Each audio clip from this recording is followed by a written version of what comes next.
Good evening, everyone, and welcome to the Tuesday, August 21st, 2018 meeting of the Edina City Council. Roll call, please, Ms. Mangan. Member Brindle. Here. Member Fisher. Here. Member Stewart. Here. Mayor Hovland. Here. We have a form of meeting agenda in front of us this evening. Is there anyone on the council that wishes to modify the agenda?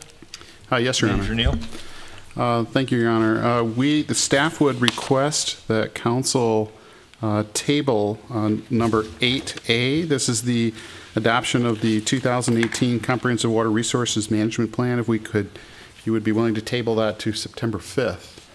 We'd like to give you a presentation that night and ask for your adoption of that document that night. Okay, well, let's adopt the agenda and then move the table item on the agenda. Anyone else wish to make a notation or comment regarding the agenda? Otherwise, I'll entertain a motion to approve the meeting agenda as shown. So, Second. Okay, a motion and a second to entertain the meeting agenda as shown. Further discussion? All those in favor say aye. Aye. Aye. Opposed? Carried. And then let's just jump out of sequence here to item 8A, the adoption of the 2018 Comprehensive Water Resources Management Plan. Is there a motion to table that to our first meeting in September, which I think is September 5th? September 5th, that's correct. So moved. Second. A motion second to table 8A to September 5th. Any further discussion? All those in favor say aye. Aye. Aye. Opposed? Carried. All right. Thank you. And next is community comment. Is there anyone in the audience that wishes to address the council on a matter of concern to them that's not otherwise on the agenda this evening? Yes, ma'am. Yes, please come forward. I have visuals, Jennifer. Okay.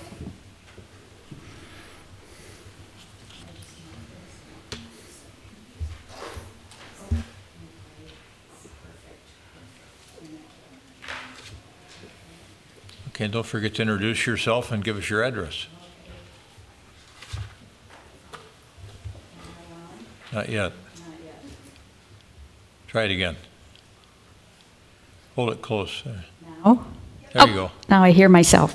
My name is Nora Davis, and I live at 6921 Southdale Road in Edina, and my property backs up to Valley View Road, and I live between the hissing gas regulator on 69th and 70th roundabout. And the reason I'm here tonight is I have a weed concern.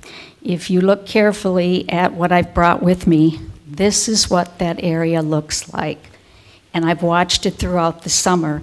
It was originally planted by the gas company, and I don't know if it's the gas company's responsibility, but here's what it looked like in March of 2017. And if you look closely, we have red twig dogwood, we have a number of bushes, and it had a really good start. But if you look at it now, it doesn't look that good.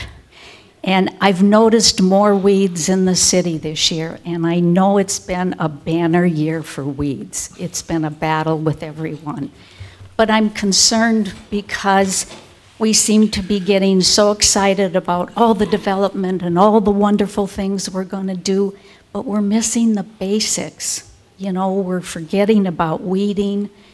I don't know if it's a good idea to have every developer that comes spend 100 hours weeding. Maybe that would be a good way to deal with the situation. But I'm seeing weeds along France Avenue. I would have taken pictures, but it's kind of dangerous to get on France Avenue. I see more trash along France Avenue. And it's very heartbreaking because this is a city that has always prided itself on how well everything looks. So this is my concern. As we move forward, I want to make sure that the infrastructure remains the same, that we take good care of what we have and don't take on more than we can handle. Thank you.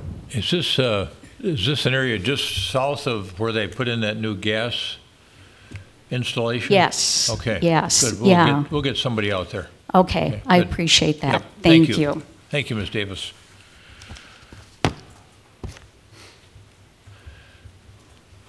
Anyone else who should address the council on a matter of concern to them? Okay. We'll go to the next portion of the agenda, and that's the consent agenda. Is there anyone on the council that wishes to remove an item from the consent agenda? If not, I'll entertain a motion to adopt the consent agenda as shown. So moved. Second. And a motion and second to adopt the consent agenda as shown on the main agenda. Any further discussion? All those in favor say aye. Aye. Opposed? Carried. And now we are on to special recognitions and presentations. I think that's why many of the folks are here in the audience this evening. Special presentation by Assistant Fire Director Jeff Seams and Police Chief Dave Nelson. And we're going to honor one of our residents, Christopher Reuter, for his heroic life-saving efforts on June 2nd, 2018. So, Chief, welcome. Good evening, Mayor and council members, and thank you for giving us a few minutes here to recognize one of our residents who had a heroic life-saving involvement in one of our calls on June 2nd with a drowning on Valley View Road at one of our apartment complexes. So I want to have our Assistant Fire Chief come up, and Christopher Reuters, if you'd come up.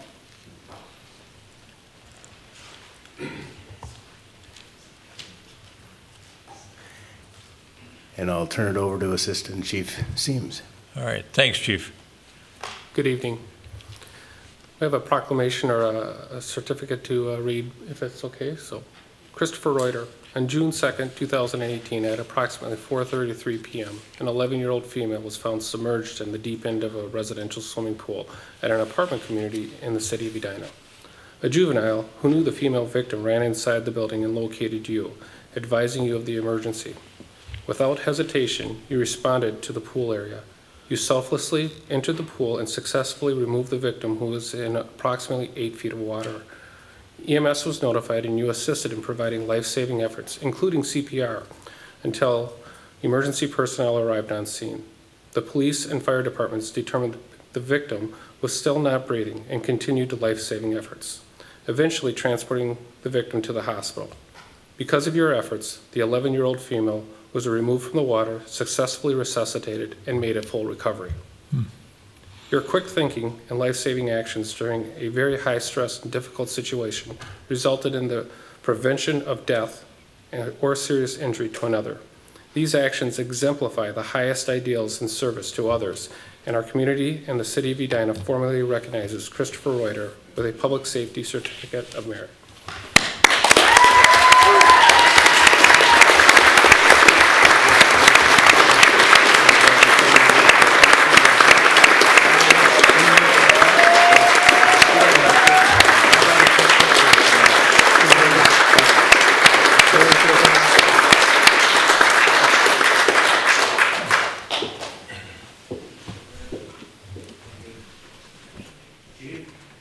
Can I have the whole council come down and take a photo with Mr. Reuter?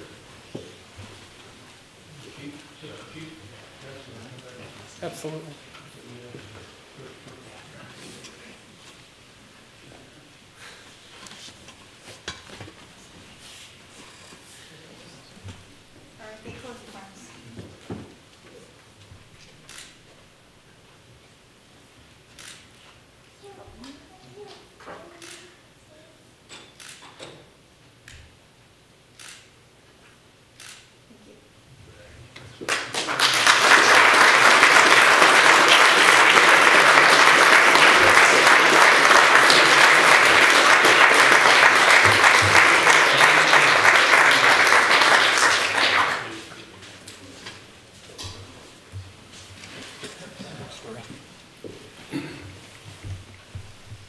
I asked the chief if there was a report he could give us on the little girl's status. Go ahead, please. Thank you. The latest report that we had was that the 11-year-old girl was discharged from the hospital with no neurological deficit and is expected to make a full recovery. Yeah, that's terrific.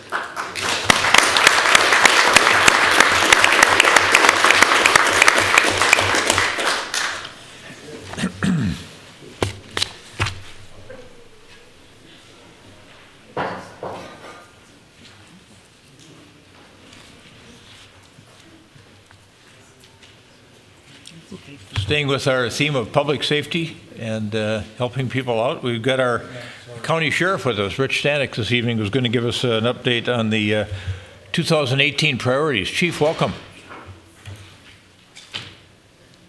Yeah, thank you, Mr. Mayor and council members, for having me out tonight. My name is Rich Stannic, your Hennepin County Sheriff.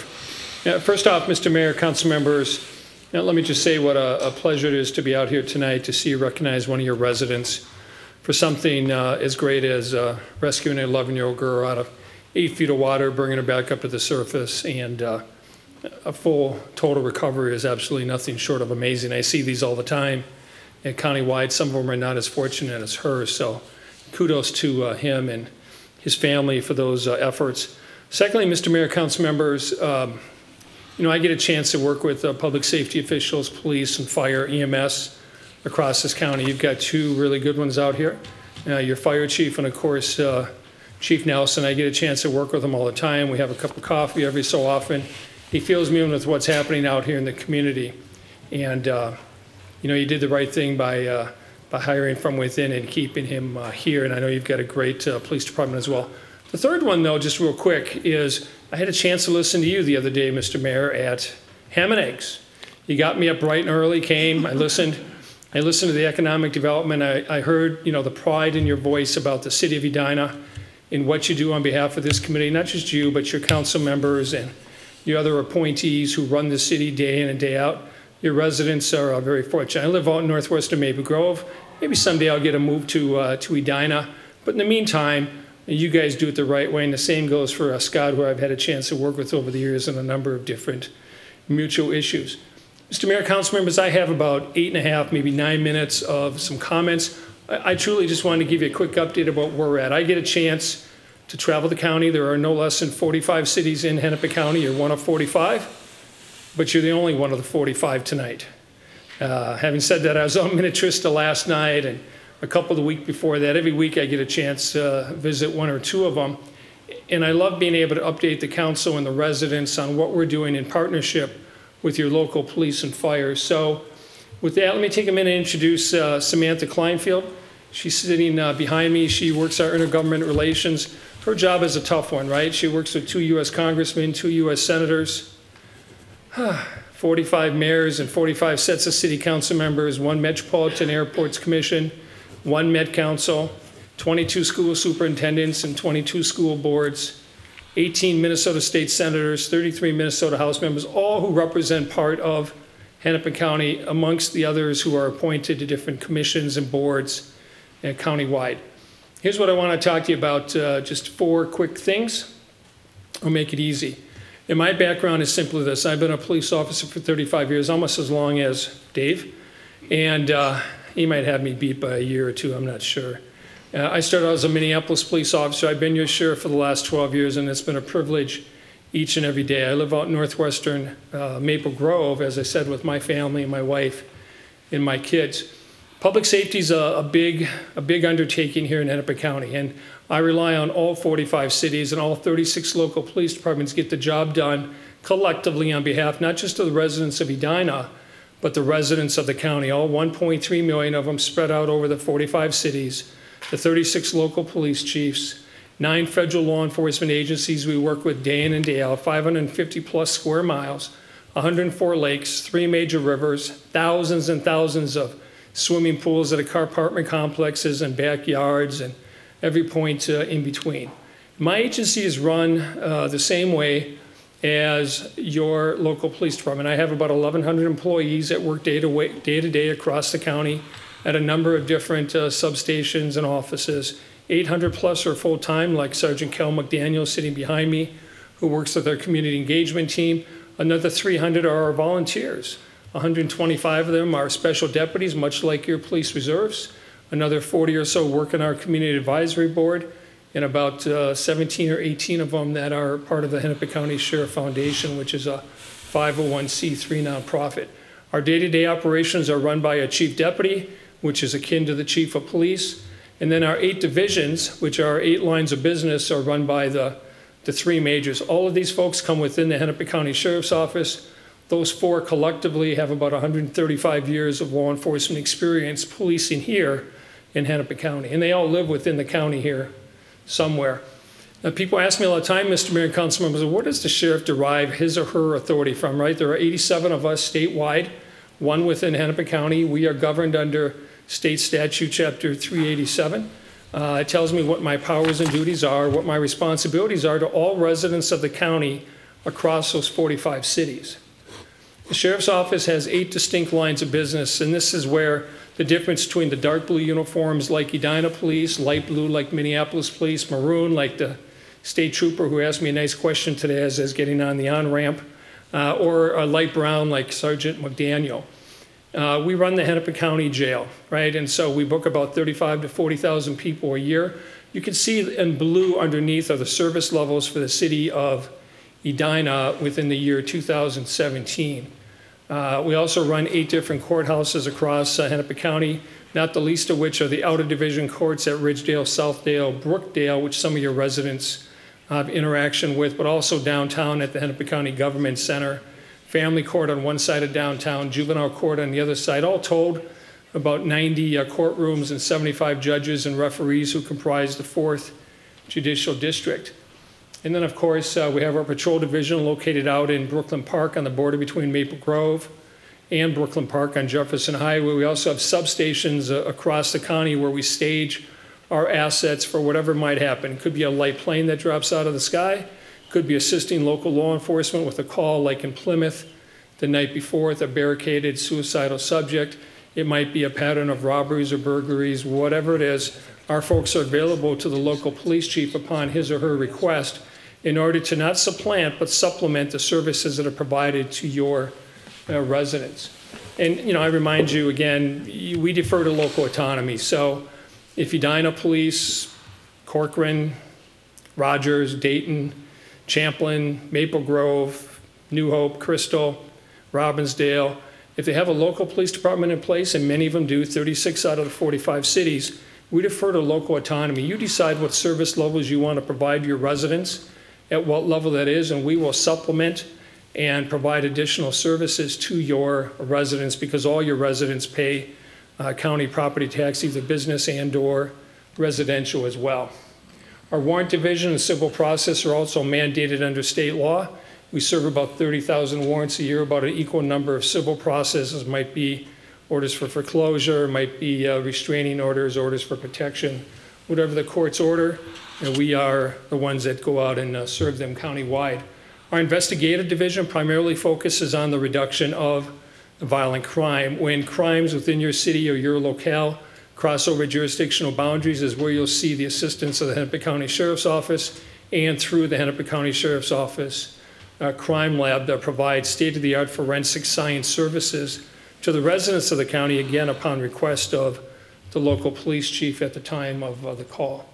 And then our 911 dispatch, we do not dispatch for the city of Edina, but we do dispatch for 38 other cities across the county. And then like your dispatch facility, we network with them. And so we have a good understanding what's happening in your city, in your boundaries, as well as you have the same ability across and outside of your boundaries. And it works well that way. Our Forensic Science Division Crime Lab, we talked about that. We're one of 3 accredited crime labs across Minnesota that do DNA, which is a big deal these days. You see these TV shows like CSI and some of those other ones, NCIS. You see where they solve these really bad crimes in 43 minutes or less. And we're getting to be pretty good. We're not that good yet, but we're getting there. But these folks really make the difference at the end of the day about the reduction of violent crime countywide, whether it's a simple property crime, a burglary, or a damage of property, or a theft from a vehicle. And we'll take the evidence. We treat everyone like you would want to be treated, and that's the way we operate and work with our local law enforcement partners. I'll talk to you about 2 other quick things, Mr. Mayor and council members. One is the opioid crisis. You and I have had this conversation before, and I know the rest of the council is aware of it as well. Last year in this county, 175 people died from opioid prescription drug overdose deaths. The year before that, 153. In the year before that, 110. These numbers run about 3 times our homicide rate. 175 people in 2017 lost their life in this county from prescription drug opioid overdose. In 2018, the numbers have come down ever so slightly, which is a good thing, but that's because we're incessant about talking about it countywide. Number of good things happening. Your police officers and fire out here carry or have access to Narcan, which is a life-saving antidote. And I know you've had saves out here in the city of Edina as we've had them countywide. Every day that Narcan is deployed, several if not more times each day to bring people back to life and give them a chance to change things around so they can live another day and move on with what they're doing. The second part of these drug disposal bags, we used to use the drop boxes, we still do. We have 6 of them in the sheriff's facilities, another 7 or so in local police departments. Those drop boxes have accumulated about 150,000 pounds of unwanted, unused, expired prescription meds over the last several years, and then we dispose of them legally, lawfully, and environmentally safe. During National Night Out this year, a couple weeks ago, and we provided about 15 to 20,000 of these bags to the residents out here in Edina, as well as across Hennepin County, and asked that, hey, here's a way you can get involved and take care of it yourself. Rather than bringing it to us, you can dispose of it in here, and put a little water, shake it up, toss it in the trash. It's environmentally safe and a good way to prevent accidental prescription drug overdose. Talked about National Night Out a little bit. Sheriff's Office focuses on the reduction of violent crime, guns, gangs, kids, and drugs. Over the last 11 years or so, violent crime in this county, Mr. Mayor and council members, have come down about 26%, and I'm only counting the worst of the worst, which is rape, robbery, murder, and aggravated assault. And the credit of that goes to our local police chiefs, forensic science, and the use of technology to help us do our jobs better than we could ever do them before, while at the same time maintaining civil liberties and privacy concerns on behalf of the residents of our county. Those two are a fine line to walk, a mix as it may be, but we try and do it, and we do it pretty well every day. That significant reduction in violent crime is something to herald as well. With that, Mr. Mayor, I promised 8 or 9 minutes. I took 9 minutes, 15 seconds. I apologize for that. But I wanted to give you a quick overview of the Sheriff's Office, but I also wanted to emphasize again the working relationship that we have with your local police and fire, doing things the right way every day for the right reason on behalf of the right people sitting behind me. Good. Thanks, Sheriff. Questions or comments? Member Brindle? Thank you, and nice to see you. Nice to see you. Thank you. I know that you were part of a group who made a great presentation at a combined Rotary meeting earlier this year or late last year. I can't remember, but probably earlier this year, so thank you. And it was on the opioid crisis. Regarding the Deterra bag that you have there, we did distribute those. The Rotary Club of Edina distributed them, as well as there were some in the officers' cars as we went from party to party. But just letting people know that those bags are also available at no charge at the police department. Good. So, so the Edina Crime Prevention Fund kind of keeps the supply of the bags steady and makes them available, and people just stop in at the front desk. And thank you very much. Mr. Mayor, Councilmember Brindle, I appreciate that. These bags, they are not the end-all, be-all, but they're a start, right? I mean, we all have to take responsibility, and whether it's your neighbor, your own medicine cabinet, your purse, so when you go home, take a look inside. If you're not using them, get rid of it. I will say, I think I set a new record that day I saw you at the Rotary. I think you had 7 or so Rotaries combined together. Plus, I had been at one earlier that morning, one that afternoon. So I hit 8 or 9 Rotaries in one day. That must be a record in this county. Other questions or comments for the chief? Or for the sheriff, I mean? You can ask the chief. chief. It's a pleasure to have you here. Yeah. The county chief. All right. Good. Thanks. Mr. Mayor, council members, thank you very much for your time. And thanks for your staff for coming along as well. Thank you, Samantha, for coming this evening.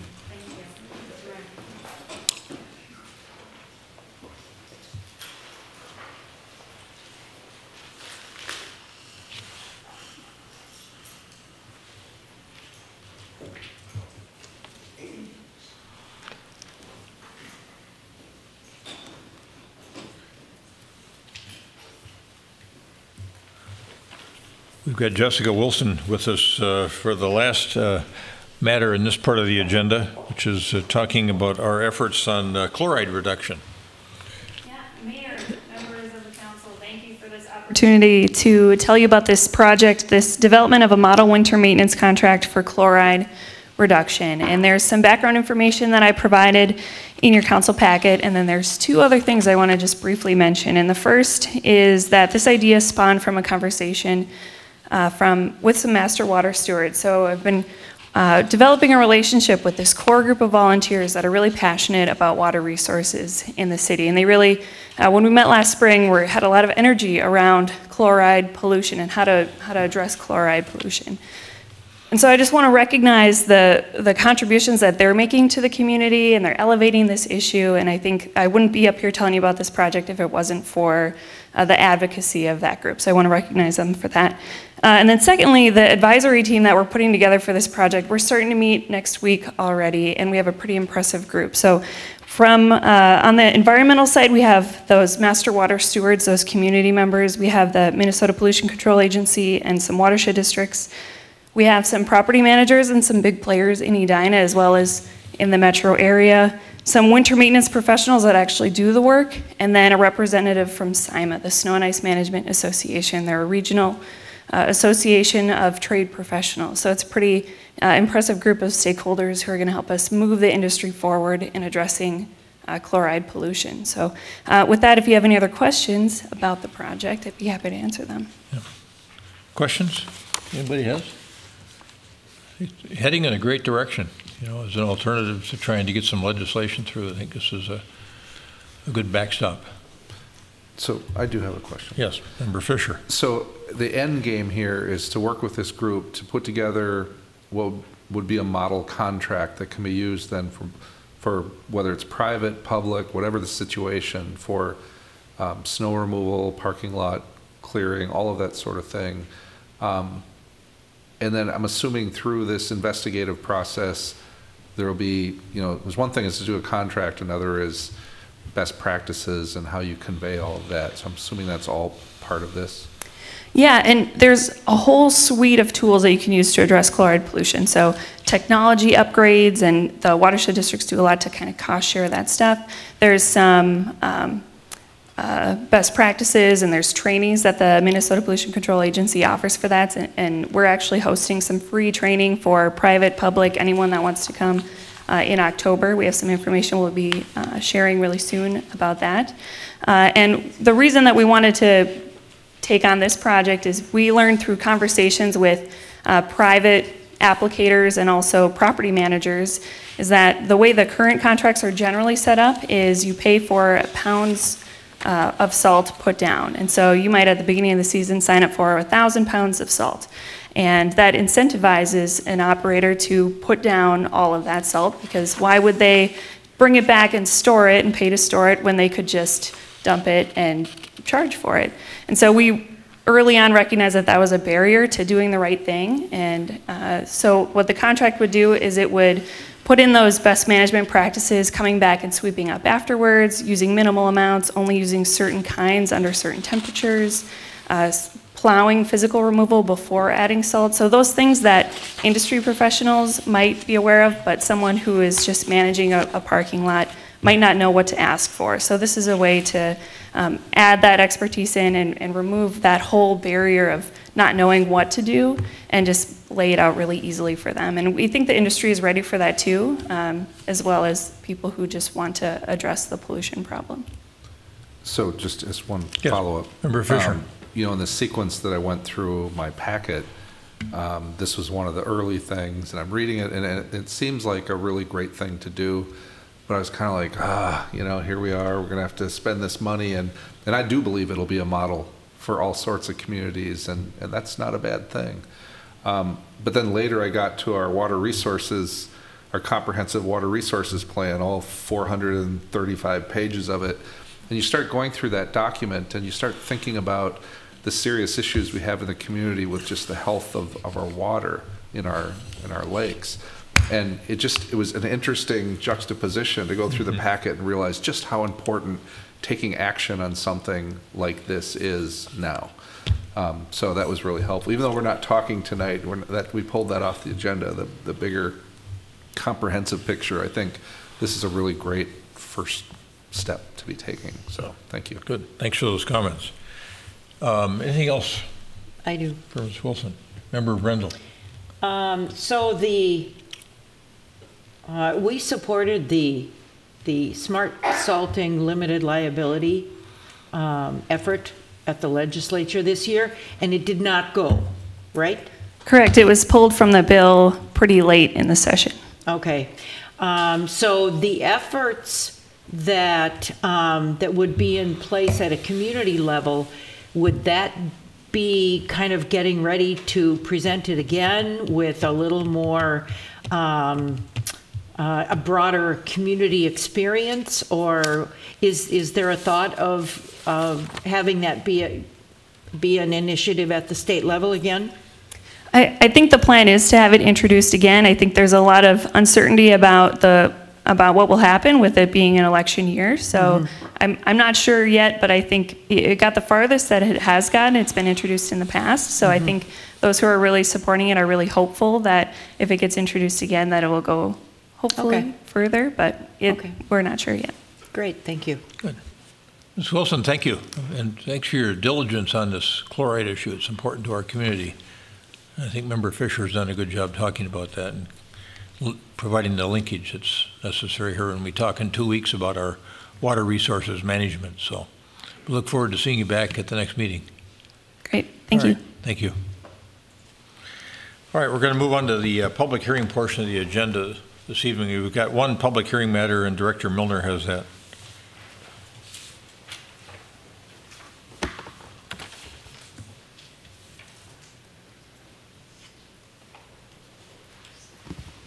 Mayor, members of council, thank you. We have one vacation request tonight, and it comes from the Pennigan Park, the south parcel, or Pennigan Village. It's embodied in Resolution 2018-75. They've requested 5 different easement areas be vacated at this time prior to their project. They are required under the development agreement that you approved at the last council meeting to give us new easement. So the arrows here show the 5 different locations. There's drainage and utility easements, there's a sidewalk easement, a right-of-way easement, and then one for a signal at the entrance of their driveway. So we're asking just to clean the site at this time and then develop new easements as that project comes forward.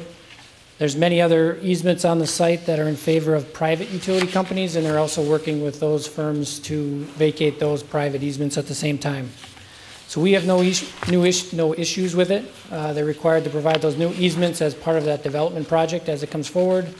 Private utilities, again, have no objections, and the applicant is working with those companies to vacate those other easements. So we would recommend vacating them and that you approve Resolution 2018-75. Questions for Director Milner on this matter? At this point in time, any questions from council members? Just a quick one. Yep, Member Stewart first, and then I'll let you contemplate that. Mr. Milner, are there new easements that would be added to this project as we go forward? There is. There's going to be new roadway easements, sidewalk easements, and a water main easement through the parcel here. And those won't be added until we know exactly what the final approved design of the whole area is then? Exactly. Right. Thank you. Okay. Other questions at this point in time for Director Milner? All right, stand by, Director Milner.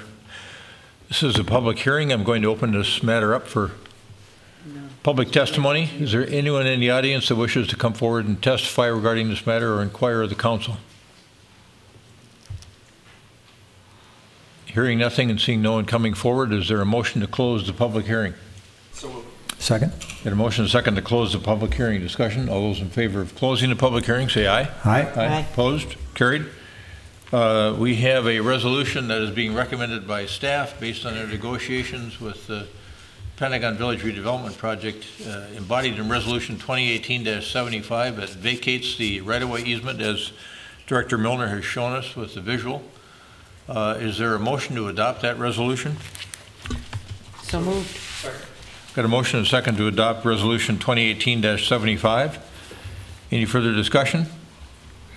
All those in favor say aye. Aye. Aye. Opposed? Carried. All right. Thank you, Director Milner. And now we are moving on to the reports and recommendations portion of the agenda. The Comprehensive Water Resources Management Plan will be discussed on September 5th. And the next matter in line is sketch plan review for 7200, 7250 France Avenue, and our Community Development Director, Carrie Teague, has this matter. Director Teague. Yes, thank you, Mayor, members of the council. This is a site that we're all familiar with, as we've had a number of development requests over the years for these two sites. As the council recalls, a few months ago, we had a proposal in for the 7250 France site, which the city council denied. City code requires that developers need to wait 1 year before a new rezoning request can be considered, unless the city council, based on evidence of a change of facts or circumstances, you can make a motion to allow an application to come forward if those facts or circumstances are justified. So in this case, we're asking that you make that recommendation. There's for two basic reasons, or two big reasons. First, the applicant has required the rights to develop the 7200 France site. So this project that you would be reviewing, the scope, the size of it has more than doubled. The second reason, one of the main concerns that the council had was how that previous development that was denied, how it transitioned to the neighborhood to the west. The applicant with this new proposal has made some pretty substantial changes to that transition. As you recall, there was that Wooner that separated the building from the property to the west, and it was just 40 feet wide, and it was essentially all paved. They've added an additional 55 feet to that Wooner, so it's now 95 feet wide, so increased that separation, and have added a lot of landscaping, so it's a combination of that Wooner and landscaping. So with those two rather large changes, staff believes that it is justified to allow the applicant to submit a rezoning application in the future. Doesn't guarantee any approval, they still have to go through the whole process. So with that, the applicant is here to present the sketch plan. So you can use the sketch plan discussion to provide some of that justification for that motion to either allow the applicant to move forward with an application or not. So with that, with this request itself, it does require a rezoning similar to the previous request and a comprehensive plan amendment to increase the density on that site. So with that, go ahead, finish your thought. I was just going to say Dean DeVolis is here from Have DGR to present. Mr. DeVolis stand by. I think Member Stewart. Well, do we need to have a motion to allow them to come forward with a sketch plan review before they come forward with the sketch plan review? Because that's really what starts a process with us, is it not? Actually, I think it's the filing of an application for preliminary approval that starts the official process. Right, which this is before that. Right. A sketch plan is. At least what I interpreted Mr.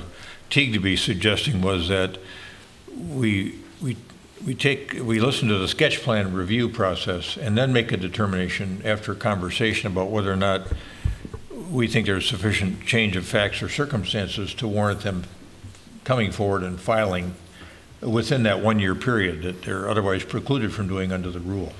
Does that seem like a? Yes, Mayor, members of the council, that's what you're being asked to do tonight. The question is, have they made enough substantial changes to allow them to proceed now, or do they still have to wait until a year's up? So you're listening to what their proposed changes are to determine whether you believe they can go forward or not. Right.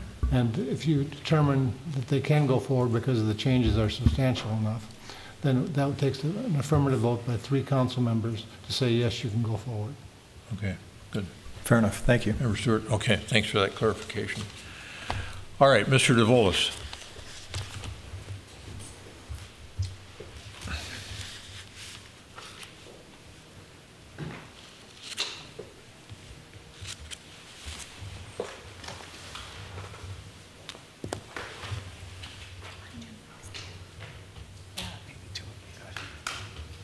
Good evening, Mayor and Council, Dean DeVolis, DJ Architecture, 5009 Ridge Road, Edina, Minnesota. We're going to do and this is Ellie with DJR and Sheldon Berg also. So we're going to do basically a 2-part presentation. The first part, I'm going to quickly go through some fixed views of the site, and then the second part will be more of the great experiment in which I plan to have a model site which you could move through at will so that the council may understand the project more fully and that process. So we have this uploaded right here, and I'm going to give you a brief description of the project itself and save time for more of the 3D model in that aspect. As Carrie Teague mentioned, this project now consists of both parcels, 7250 and 7200. It is now a combined site, incorporating both as one package. In addition, as Carrie Teague mentioned, there's been a creation of what I'll either call a linear park or a Woonwharf, which is maybe referred to in the south areas plan as the Western Promenade, with the idea that this action will further connect more blocks and additional urban design and really start a movement, I should say, of starting to try additional blocks that may go all the way from the Avenue French project and then continue south through this project, maybe hopefully further south all the way up to the Tria Health Care Clinic on the southern end. Basic project stats are south parcel has 135 units and about 18,000 square feet of retail. North project has 165 units and about 13,000 square feet of retail. There is 25 townhouses embedded within the project. This group here being for sale, the rest are incorporated within the project. The public elements, as I mentioned, they continue through here. And then there's 765 underground parking spaces. 100% of the parking is concealed within the site. The diagram up here, basically, this is from the Southdale area plan. And this is a section actually is suggested through here, which goes from single-family residential to townhouses to building mass that, in this case, represent 5 to 7 stories, France Avenue, and then future development on the east side of France. That's exactly our section coming through the project right here in terms of how it's developed. And again, showing the greenways aspect of it. And then here's the site below, which has the aspect. Then this page is a response to Mr. Johnson's review and comment, which we agree with his approach, but we just are taking a little bit different approach to it. This is Mick Johnson's base suggested setbacks, and we want to develop more stepping within the project to allow more active terraces. So the idea had steeper setbacks that went up and then went back 30 feet, then continued up. We have a series of intermediate setbacks that are terraces of 10 to 15 feet for the purpose of making them active terraces. The idea, we want those to be terraces off the apartment so there's activity and people can overlook and to create much more of a civic life both horizontally along the Woonwharf, but also vertically along that people overlook and see that. So we agree with his findings and his approach generally, but we wanted to tweak it somewhat to really work with this type of project. We want to additionally keep more of the massing along France, because if you can see from these diagrams, France is 250 feet across if you count the proposed setback. So we need some building edge to hold the street because of the scale of the street to really help create this vision is what really Mick Johnson's after, and also the guidelines he took from the Pearl District, which are these two images down here. And then it's just, again, I'm going to go through these quickly. Shows a basic site plan with the townhouse components. You can see here the interior parking that serves that, and then the retail that runs around the perimeter. On your right, you'll see the parking plate, and then the color coding, green representing townhouses, and orange representing the retail that works. We split the parking entries here and here so that no interior street is dominated by parking garages, so that they're all active residential streets that are either aligned with townhouses, retail, or building lobbies and functions of that type. Then continuing here, this just shows the upper floors marching up the building, main level, and as you work way up as the building steps back, you can see how the site slowly peels back to sort of create a variety of heights and setbacks along that aspect. This is again a view just to give context, showing how it fits in to the world. Again, what we call the Western Promenade, located here, the mid-block connection, which works with the Southdale plan, the townhouses, a preservation of this green space back here, and then the allowance. The reason why I set this, that maybe one day Cedar Design may develop townhouses here and sort of complete this Western Promenade and activate the whole length that occurs. And then these are just fixed views into the project, which just shows this is a view looking towards the northeast, showing the townhouses, the preserve, the linear street, and then the stepping apartments working their way up to get expression of that.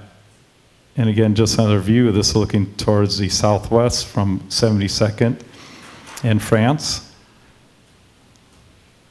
A view looking along 72nd from the townhouses to the Western Promenade to the apartments and townhouses, and finally to the apartments and retail here.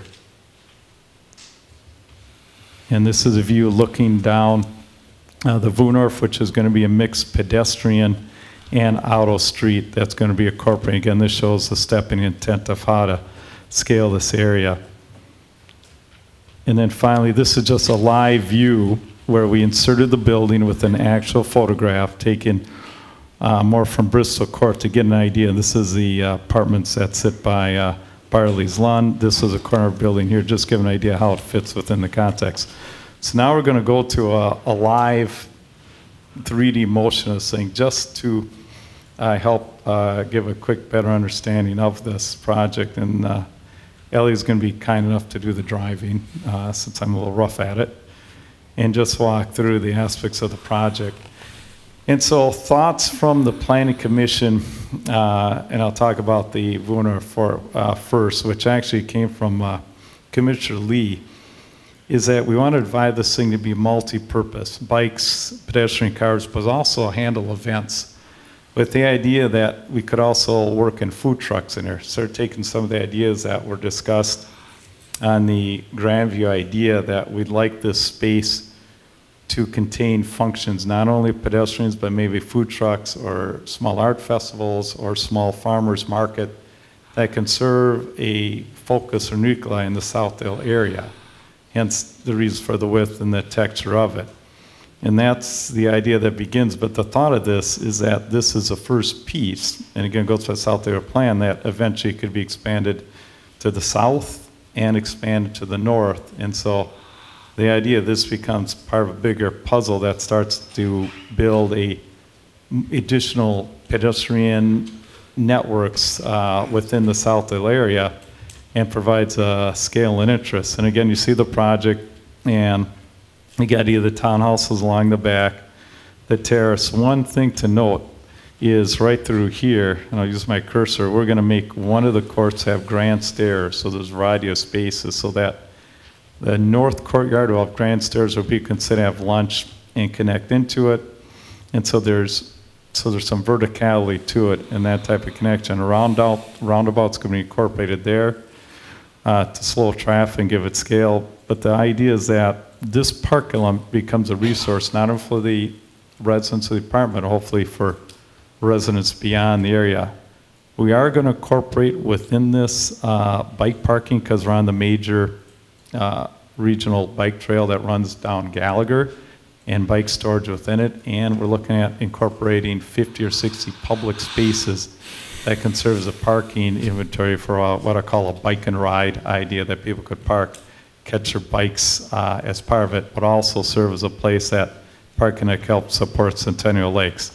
So what Ellie's now showing is the townhouses on the right and the left, and the lower levels of apartments, and just an idea of what this Vuner's going to look like, with the idea of the scaling of pedestrian, bicycle, and cars that will be incorporated with it.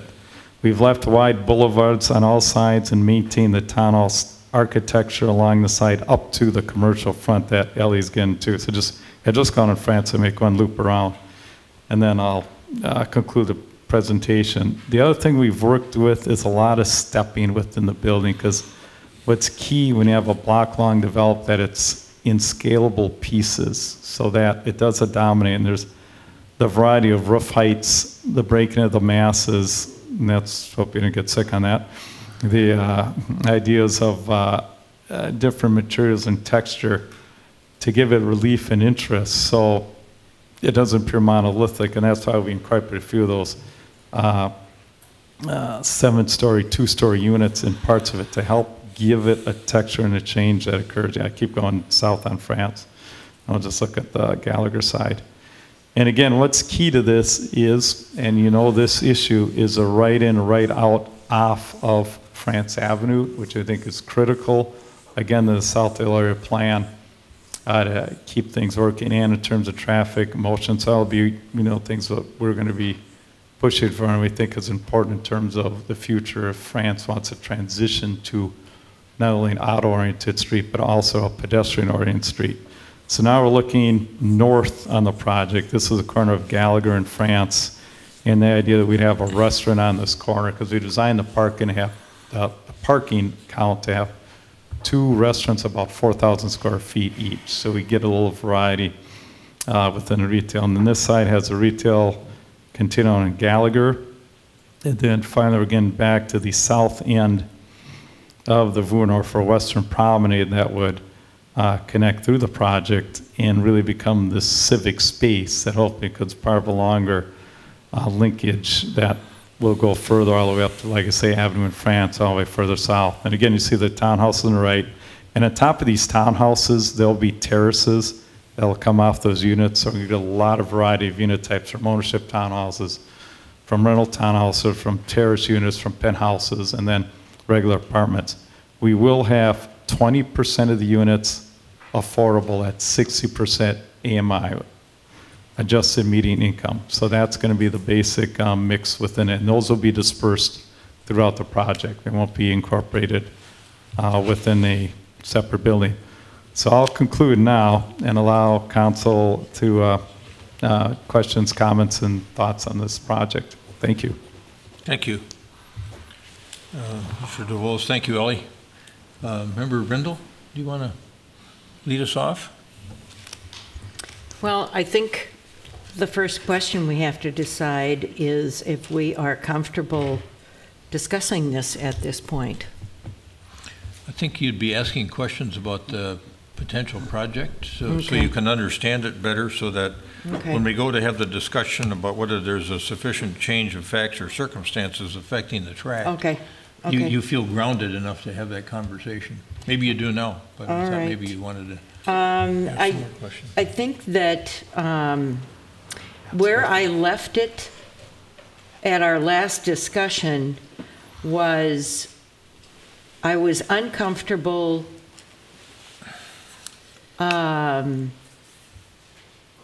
with just dealing with stormwater at 7250 without referencing stormwater at 7200, because it's one stormwater problem.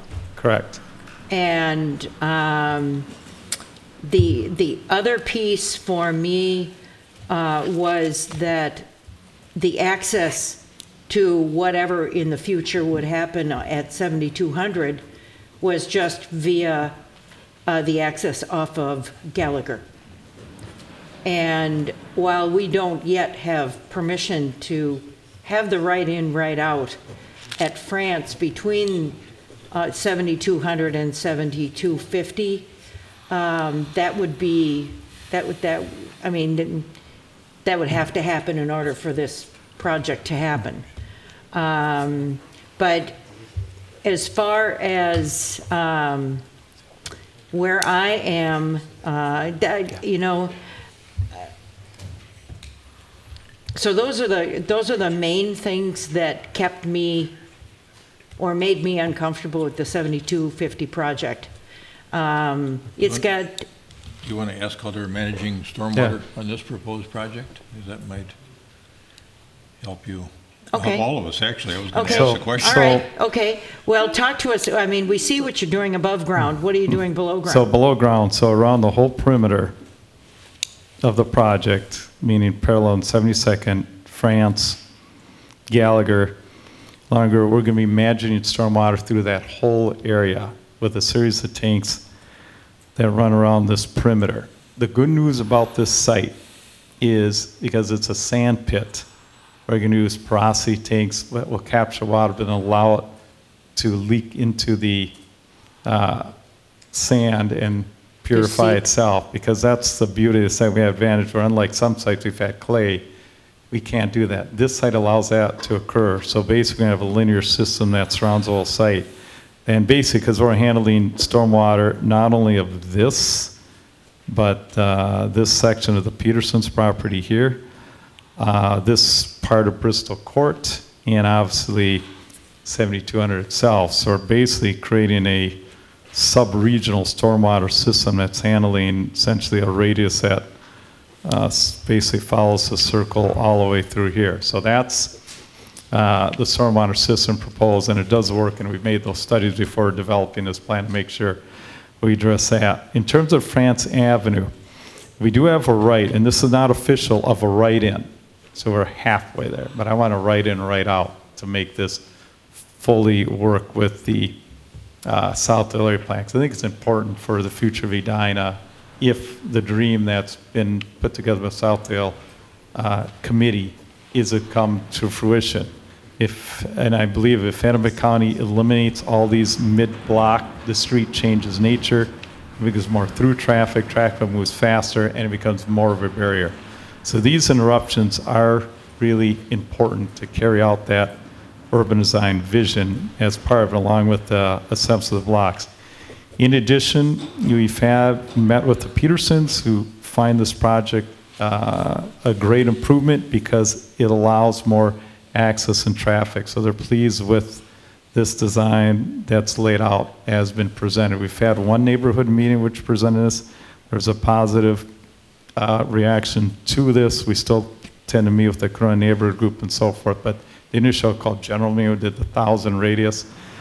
People saw us. There's some comments of density traffic and how to handle less 72nd if they want to limit left turns and that, but that's going to have to work through traffic.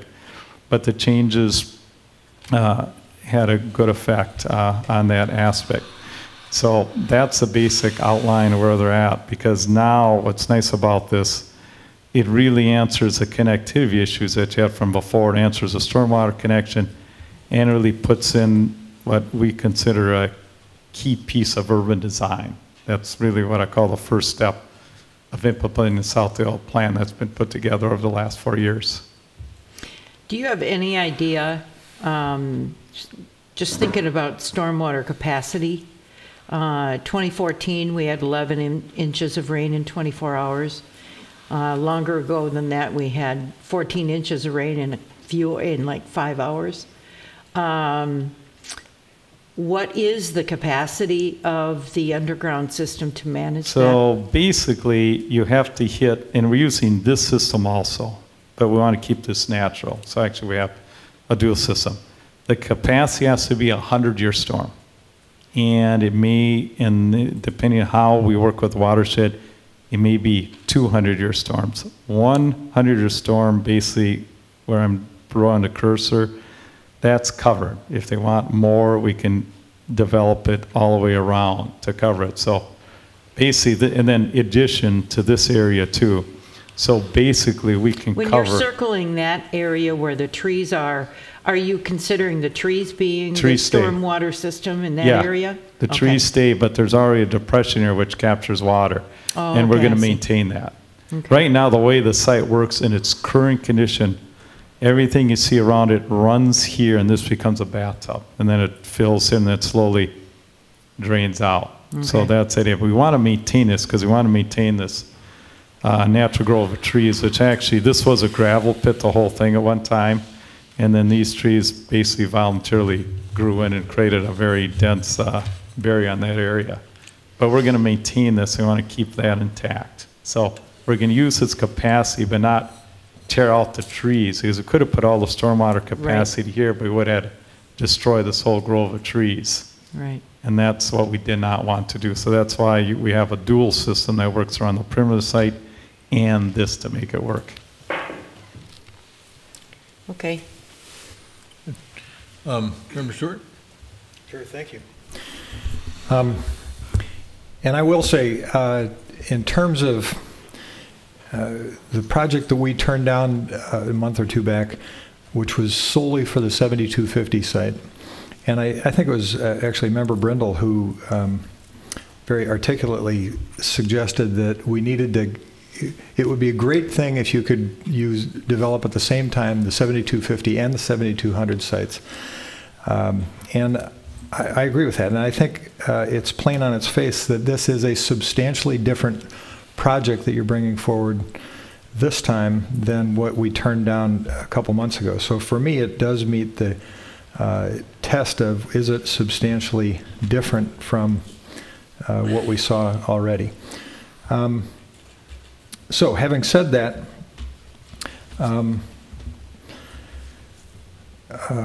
just a couple of comments on this. First of all, you're complying with our affordable housing policy. I will thank you for that. I think it's important to do. There were a number of objections. The very first project that was considered after I joined the council in January of 2015 was the 7200 site. Right. And you may recall we ended up saying no to the proposed project at that time. And then we've seen on 7200 or 7250 or the combined, we've seen, I think, four proposals before this one altogether. And we had specific objections to each. I think from what I've seen tonight, you have attended to and addressed and responded to all of the objections that I can recall from the past. So let me march through each of those a little bit. This proposal does taper to the neighborhood, which we thought was very important. I particularly like sort of having the tree buffers remain, but then you've got row houses along that, I guess it's the western edge down toward the bottom of the screen. And it's a very pedestrian, bicyclist friendly kind of environment. It creates a welcoming streetscape for all multimodal transportation modes. The sketch plan, I should also mention that the sketch plan, which is what this is today, this is really the first step, and we mentioned this earlier, and it's really not even the first step. It's a preliminary step to a proposal. So as with any process that a proposed developer would go through, there will be plenty of opportunity for public review and public comment on the process.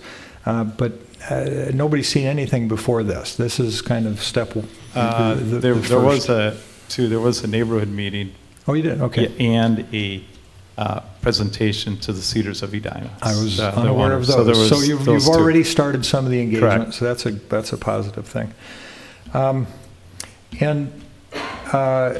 Just a couple of things that I would comment on as part of the sketch plan review that we normally do then. I'd like to see more sustainable features of what I'm seeing. I don't know if that means a green roof necessarily. I actually would refer you to an earlier iteration. I think it was a second or third version we saw for 7200 that I don't think it was the same developer, but I think DGR was the architect, where you had a number of sustainable elements that we were considering. Yeah. I loved the whole list, and I didn't think even at that time you'd intended to do all of them. But I'd love you to pull a few things off the list if you could figure out how to do that. And then I guess those are my main comments. I'm very impressed that you have responded so ably to the criticisms from previous rounds on this. I'll be interested in hearing comments from the neighborhood when we get to have some of the public participation on this process, because I do think these buildings are tired. They need redevelopment. Even getting to the point where that parking ramp in particular may be unsafe. Correct. So I think it just seems to me that all of the things we had objected to in the past are more or less being addressed here, and I appreciate that. So, thank you. Thank you. Member Fisher. So first of all, just to address, has this project changed enough? To me, it's just not even a question. Of course it has. And I would just point to Councilmember Brindle during that deliberation when she talked about her preference would be that this developer would go and get the neighboring property incorporated into the development. I remember it well because I made a comment about it, and my comment was Mary. you know, if I need a variance on my, you know, doing an addition on my house, the city can't make me go and buy the neighbor's property and do something on their property too. But kudos to you, because that was it's a great idea and it somehow worked. But so my point is, this isn't the same project because it's incorporated a whole nother property, and frankly, a lot of what is put forward in sketch plan, you know, as a concept idea is things that have come through the neighbors and through the council, through the planning commission, and so I do think in the spirit of why that rule exists, it doesn't feel like this applies. I think this clearly is a new project. So I will just make a few comments on the actual sketch plan. Actually, a quick question. Can you remind me again, what is the height of the existing taller office building? Do you remember? It was 68 Sheldon? feet. Is that right? What is it? 65 feet. Okay.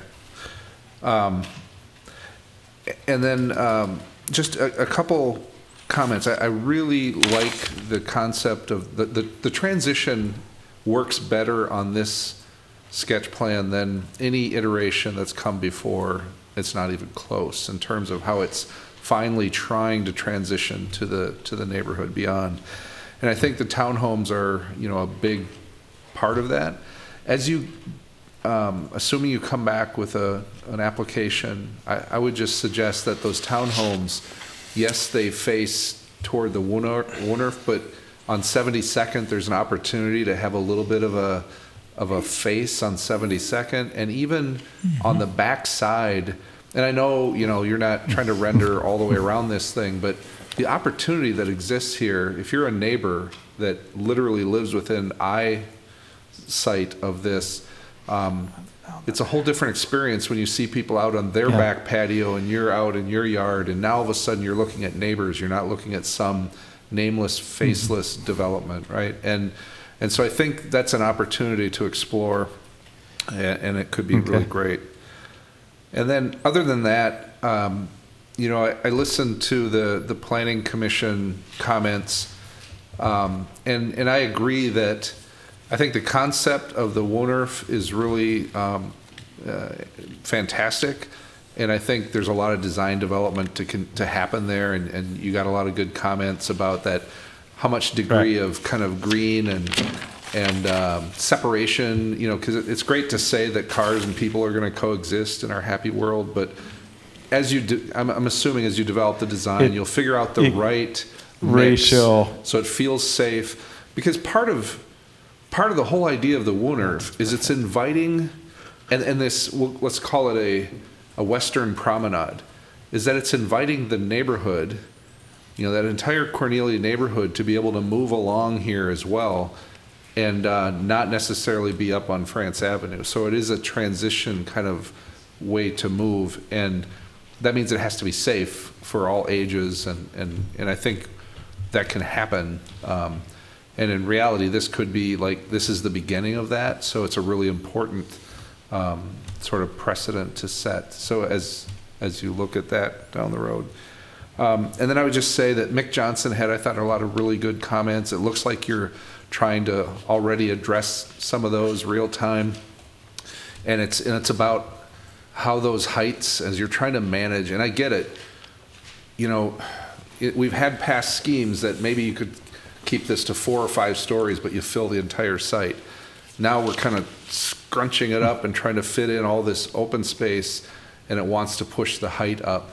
And that may happen at points here, but be very cognizant about where people are looking at it from and how we manage that. And I thought he had some good comments about that, maybe thinking about especially the corner there. Does it really, what can you do in those areas? And I don't have any solutions right now, just I think you're aware of it and you're already trying to Correct. To figure what that might be. But I think from everything I'm looking at, it's definitely a project that would be worthy of an application and go through the public process and see what it might be. Thank you. Thank you, Member Fisher. So when I think about whether there's been a sufficient change of facts or circumstances affecting the tract in the ordinance is not defined, but I have to think about it in the context of you've come forward with a plan for the entire block, the 7200, 7250 block, which I think, as other of my colleagues have mentioned, is a distinct differentiator from what's happened before.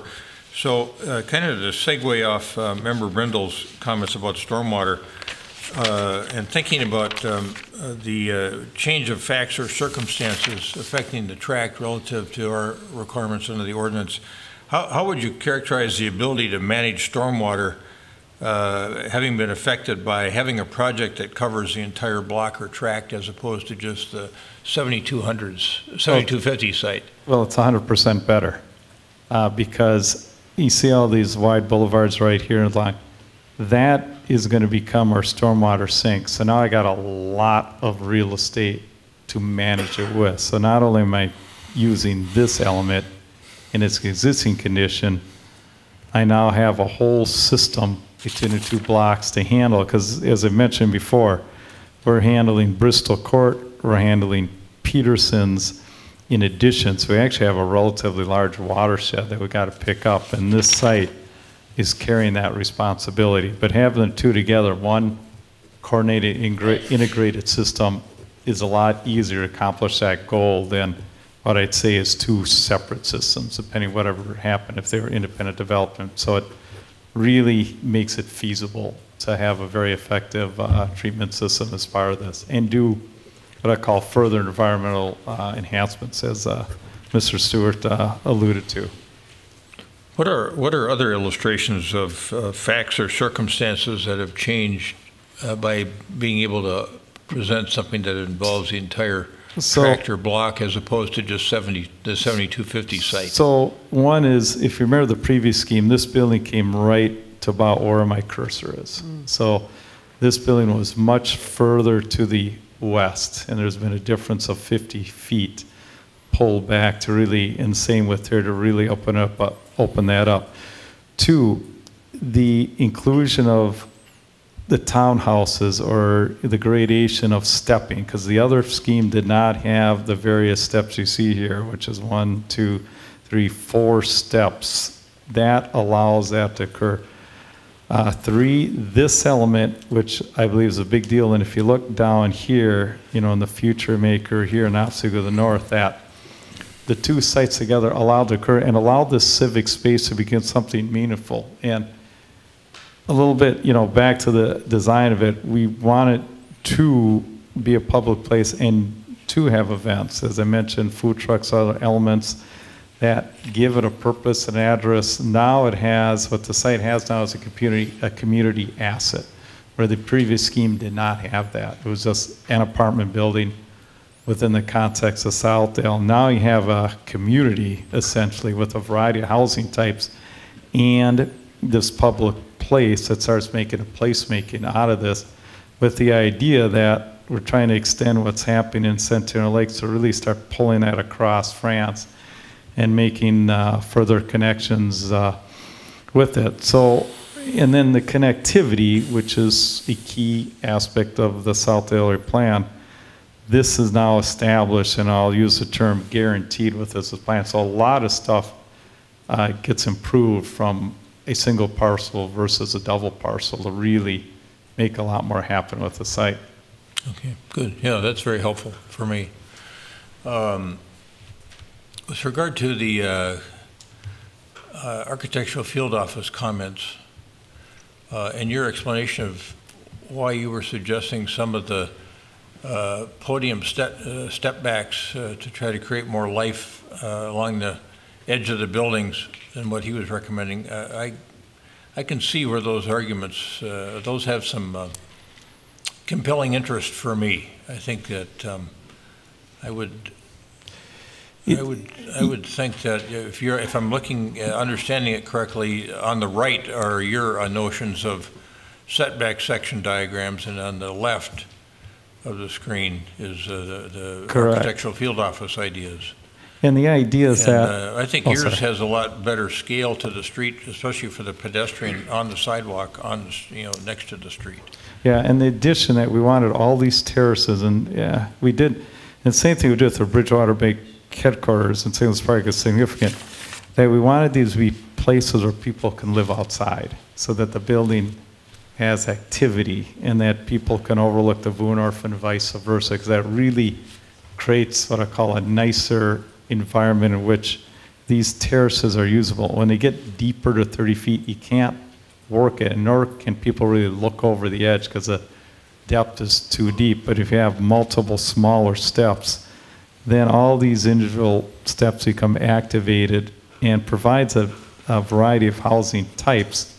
So you have terrace apartments where people do gardens and things like that, as opposed to the standard bolt-on balcony. So that was really the driver. We agree with mixed analysis of step in the buildings. We just wanted to take it in a different avenue to make sure all these have a life to them and a purpose to them. And that was the major idea, is that an apartment on the second floor can come with a terrace, an apartment on the fifth floor comes with a terrace. So that life gets transferred not only along the Woonorf, but up the face of the buildings. So there's more activity to the outside and more variety of places for people to experience.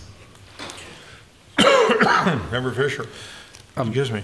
Can I just ask, I'd like just a little more clarity on, so you talked to the Petersons. Yes. And you said you met with neighbors. Was that just immediate neighbors, or who did you meet with? Yeah, so the first meeting was the 1,000-mile radius as required by Cary. That was the neighbors meeting. We plan to have a second one, probably with, assuming we were able to go ahead with a Cornelia official neighborhood group. So meeting number one was the official 1,000-mile radius that was required by the city. In a conversation, that meeting occurred, what night was that? Last week, and we had 11 people show up, and it was on site at the 7250 building. And then there was so that was a neighborhood meeting, and we were ready to comment. And the second meeting was with the Petersons, in which the same presentation you're seeing here, we presented to them to show them the project and the aspect and walk them through what were we working with. So those are the two meetings we've had so far. Our intent is now to have a third meeting with the Cornell neighborhood group to sort of walk through this further, because it's sort of two ways of capturing, because Cary's list didn't incorporate the neighborhood group, so we'll have an additional one with it and walk through the project, get additional comments and thoughts on it. So that's our intent. And just for the record, you said 1,000-mile, but it's actually 1,000 feet. Sorry, 1,000-mile will get us to Indianapolis. So I would road trip. Thank you. And this isn't your thing, but I would just we've had some comments where the neighborhood associations have expressed concern that they don't know about the sketch plan. I think we just need to talk at some point about what do we want our protocol to be, because technically when sketch plan was first developed, that the idea was that is how people sort of start finding out about this. We see if this is even something to develop. I mean, they may choose not to even put an application in, so it's a non-project until it's a project. But in those days, it was actually a sketch. Now they've done flyovers. Yeah, I mean, sketch plan else. has gone from this to this, admittedly, right? I mean, we're doing flyovers here. So it's just, I think we have to constantly be thinking about this in that context. Or does the context change when a site, this is, what do we agree on? This is the 5th version in this area? I don't know. It's how does that change or affect it? And the only other comment I would make is, I gave Councilmember Brindle some credit earlier, which she deserved. But Councilmember Staunton, who's not able to be here tonight, also I think had a really big impact. When he was talking about wanting the building that was proposed last time to have these townhouse elements on the building facing west, and he was kind of putting out a vision out there, and I thought it was very compelling, but I think what I appreciate is that there's been a lot of attempts to not only listen to what was said here, but at Planning Commission and public hearing, all these comments that have come over the last couple of years. I think, I don't know where this is going, but it feels like it's heading in a better direction, right? I mean, every version seems to get a bit better, and so we'll see if you put the application in, how the comments come and how it goes. Thank you. Appreciate it. Thank you. So, for my colleagues, is there a motion to allow the applicant to file a new zoning request within 1 year of the denial of its prior petition based upon a sufficient change of facts or circumstances affecting the tract? So moved. Second. Further discussion? All those in favor say aye. Aye. Aye. Opposed? Carried. All right. Thank you. Thank it's you. the first time I've been done with daylight still outside. Thank you.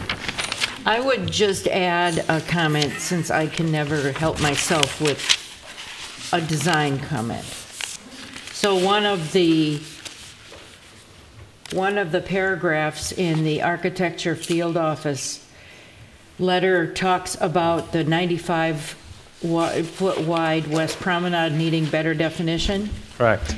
So I would just change the color Okay. of the surface Fair, where the thank cars you. are versus where the pedestrians and bikes are, so that they know that they're entering a new zone, even though the grade doesn't change, but at least they get the idea that something else is happening. That's a good suggestion. Thank you.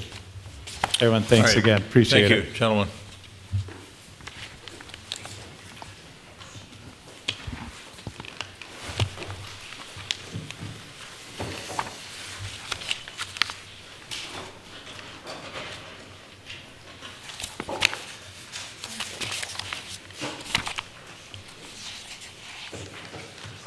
All right, we've got a resolution of the type we have every 2 weeks, it seems like, or every twice a month. Resolution number 2018-76, accepting certain donations on behalf of the city. Is there a motion to adopt that resolution? So moved. Second. Got a motion and a second to adopt resolution 2018-76, which would accept donations on behalf of the city of Edina. Any further discussion? All those in favor of adopting the resolution say aye. Aye. Aye. Opposed? Carried. Donations this reporting period, some really nice donations.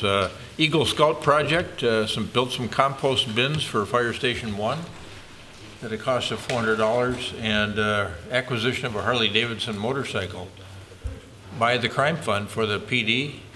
Oh, look at the cost of that. $17,920.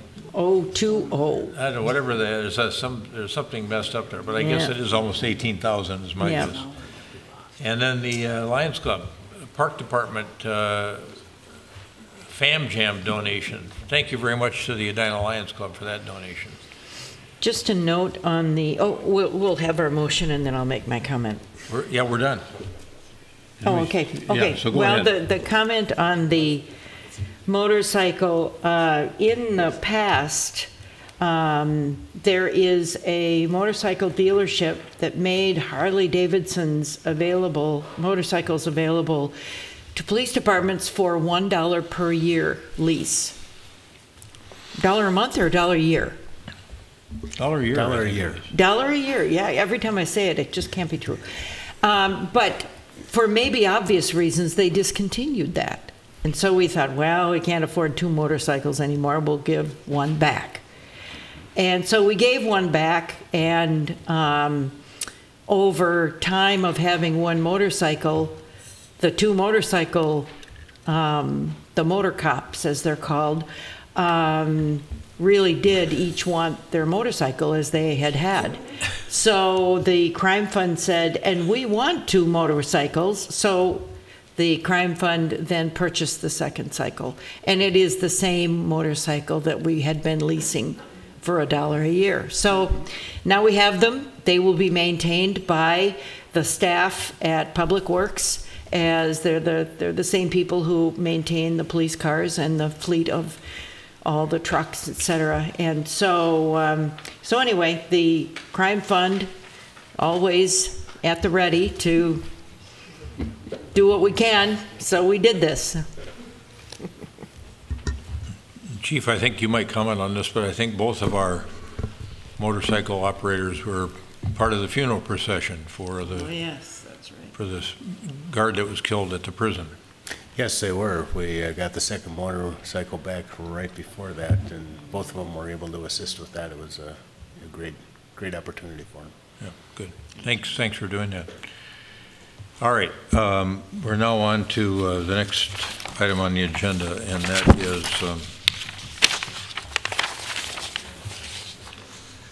well, there's a couple of resolutions.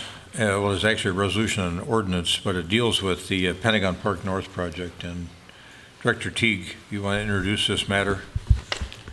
Yes, thank you, Mayor, members of the council. So this is the final approvals for the Pentagon North project, or Sienna on the Park. So as mentioned, there's a resolution before you that would approve the final rezoning, the final site plan for the first phase, overall development plan, the final plat, and the development contract. So based on the feedback at the preliminary approval, the applicant has addressed, well, there were 3 concerns that the council had asked Chase to come back with and address. The first was the parkway along the north lot line, so they've revised that plan. They've included the median in there. They've also addressed the soundproofing issue. You recall we have the industrial use to the south. They've agreed to soundproof the buildings to satisfy that noise requirement through the state. And the third was the entrance to the park, where they've made some revisions there. The fourth item, which we're actually not in agreement with the applicant, is in regard to the affordable housing. The direction that the council had led us was that they were to meet the city's affordable housing policy. And in this case, we don't believe that they meet the policy as proposed. So the proposal by Chase is to provide a combination of the buy-in and providing affordable units. So they're proposing a $3 million buy-in for cash or a letter of credit at the time of building permit application. That would cover 30 units. The second piece of that is they're proposing to include 30 units within the development at 60% AMI.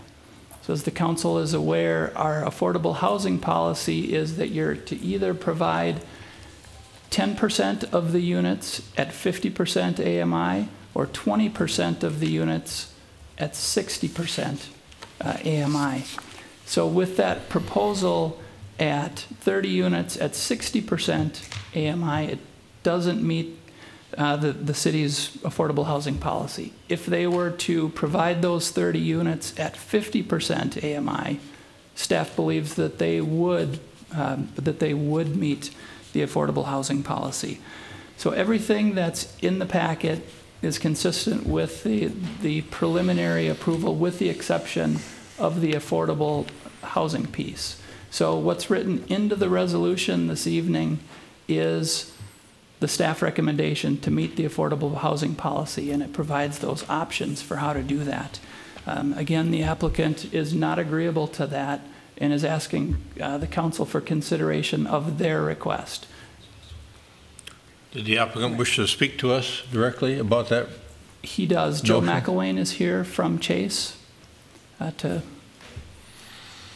Yes. Good evening, Council. I am Joe McElwain. I am Development Manager at Chase Real Estate. The proposal that you've had in front of you, which Carrie described, is actually the security for Dominium. I wish I had Jeff Huggett with me tonight. He is in Atlanta. I asked him to be here. I believe that staff had a discussion with Jeff last week. Dominium plans to build a 103-unit proposal at the the site just west of us. So we have been talking about security for this project for several months. It has been the hurdle of which we have been not able to overcome for this amount of time. I apologize that it's been choppy, but we never planned to provide or finance affordable housing in our project. It was always dominium. It's almost a year anniversary since we sat down with council upstairs in the room with Dominium, Hillcrest, and myself with our project. So what you have before you is a $3 million cash security from the Pentagon North, which is Hillcrest.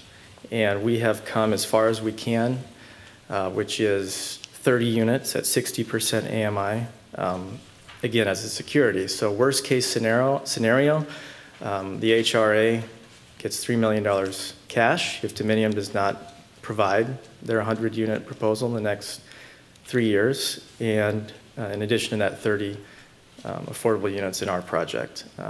I wish we could go to every step that Carrie has proposed. Unfortunately, we cannot bridge that gap with the 50% the 50% AMI for those 30 units.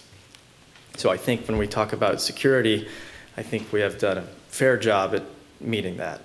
I think it is comparable to what other projects have done in the last few years with a mix. But again, I hope that you realize that it is security and not a buyout. Thank you. I have a question Member on that. Brindle. And that is, why can you not meet the 50% AMI? Because the gap alone and that difference in rent revenue is about $1.8 million. Right, but you have to educate me here. Mm-hmm. Are you able to then go to HUD for subsidy to fill the gap? If you're providing affordable housing and it's causing you financial hardship, can you not go to HUD and get a subsidy to fill that gap? If we had proposed affordable housing to begin with not Dominium as our partner, then we would probably find other means to support the funding gap. As you know, this is a TIF project, and we have a significant amount of soil repairs and that is what our agreement has been on all the public improvements. I think this project would have went a different direction, maybe different TIF, if we were providing the affordable housing in our project. But Dominion, this is about a security. And we are willing to not move, I guess, this is all about really taking a bet on Dominium. Hillcrest is betting $3 million that Dominium moves forward, is what this essentially is. We are betting, which is equivalent value in 30 units at 60% AMI, which is a value of $3 million, which is, I think, very comparable to the $5.85 million gap that would be a buyout, if that makes sense. Mrs. Brindle. Member Fisher.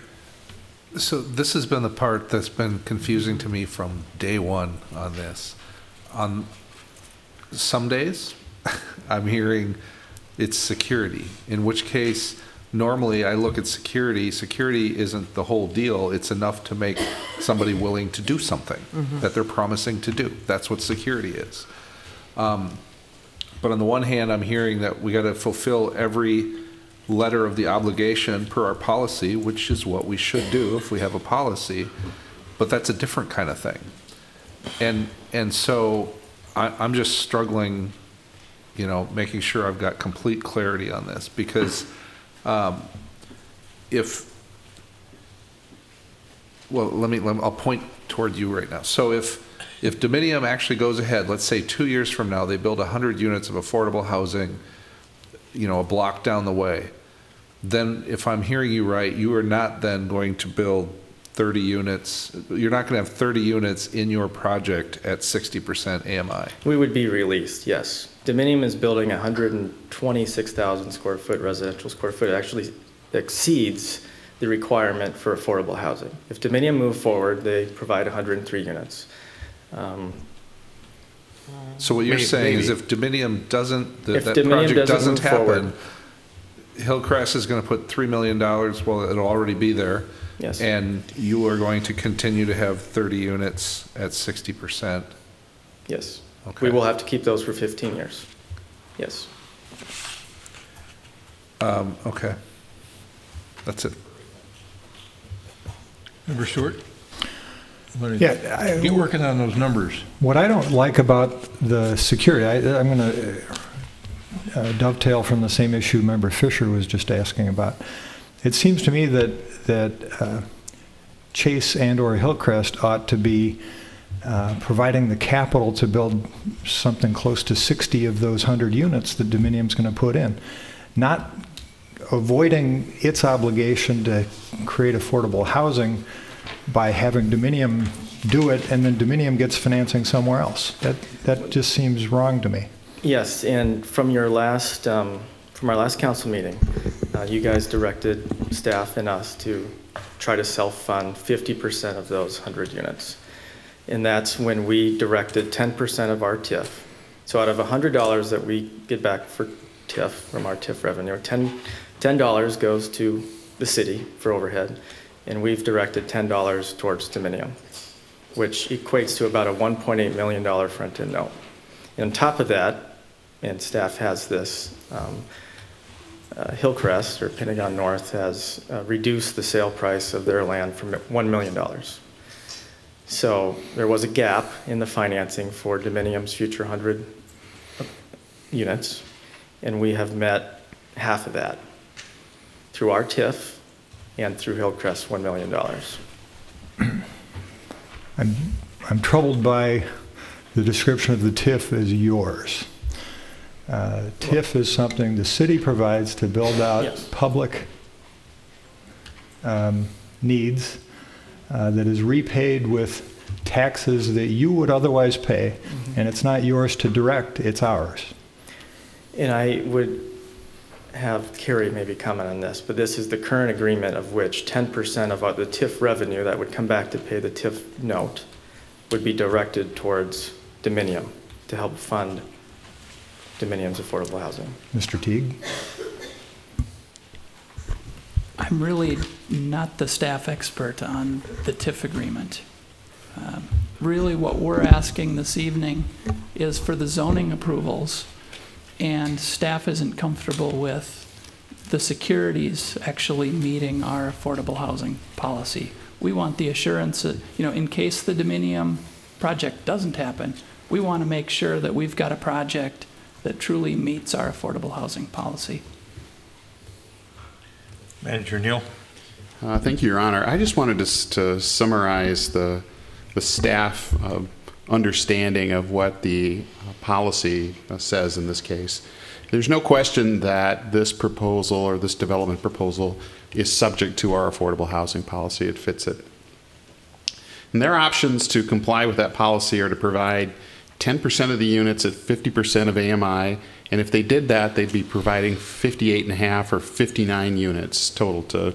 Now, I'm going to use units. I know it's written in square feet, but it's a little easier to understand if you think about it in units. Another option for them to comply with our policy is to provide 20% of the total units at 60% of AMI. So if they want to raise the income level of the rental market that they want to hit, they also have to provide more units, and that would be 117 units.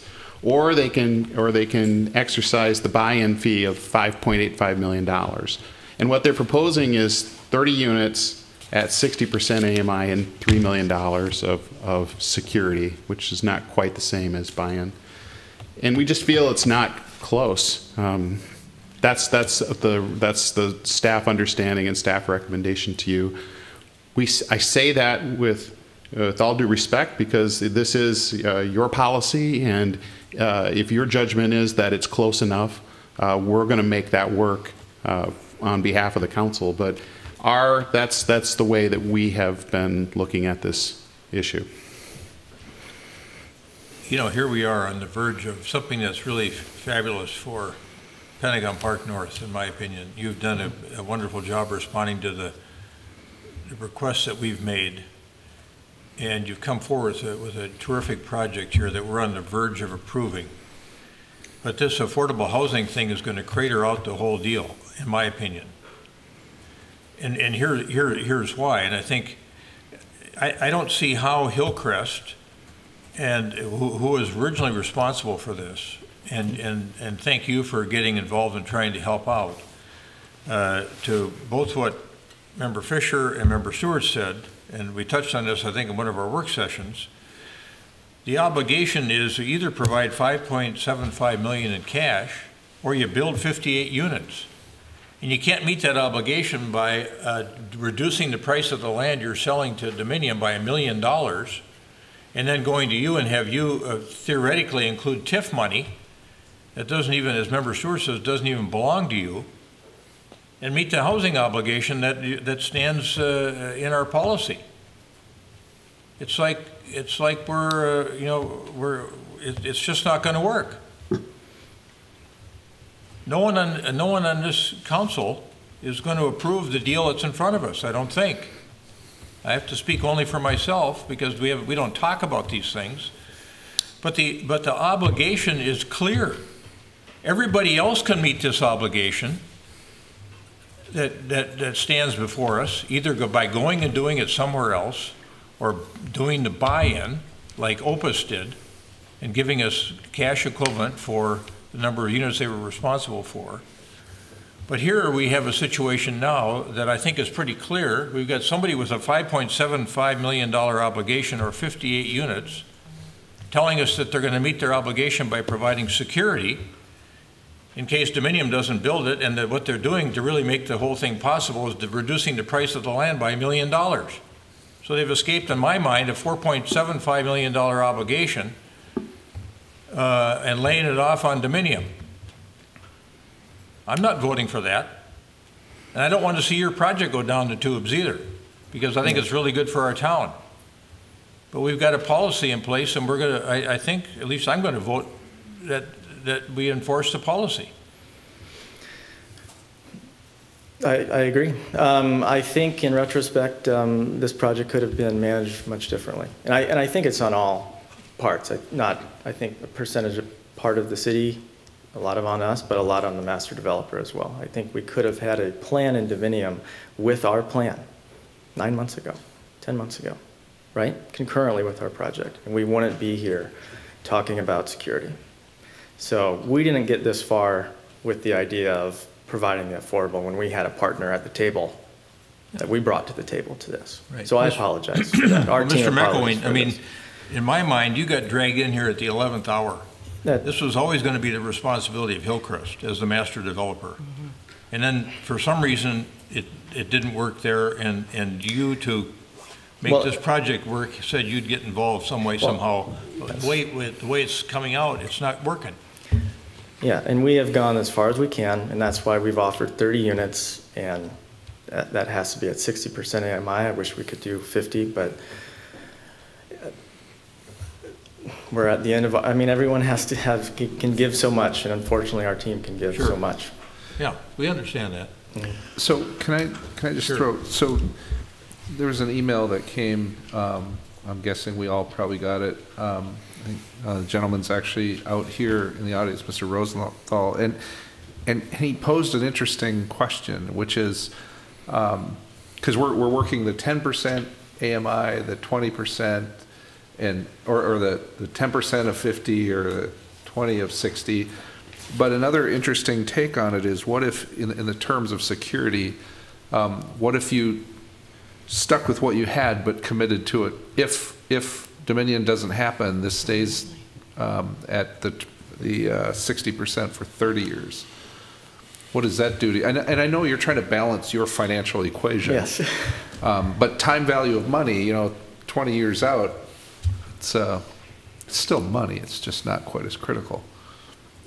I mean, we're up for options. I mean, that's what we've been asking for. If that's an option, that's something we can. And I don't know if it's an option up here, and I'm not trying, we don't want to get into deep negotiations, but I do know this.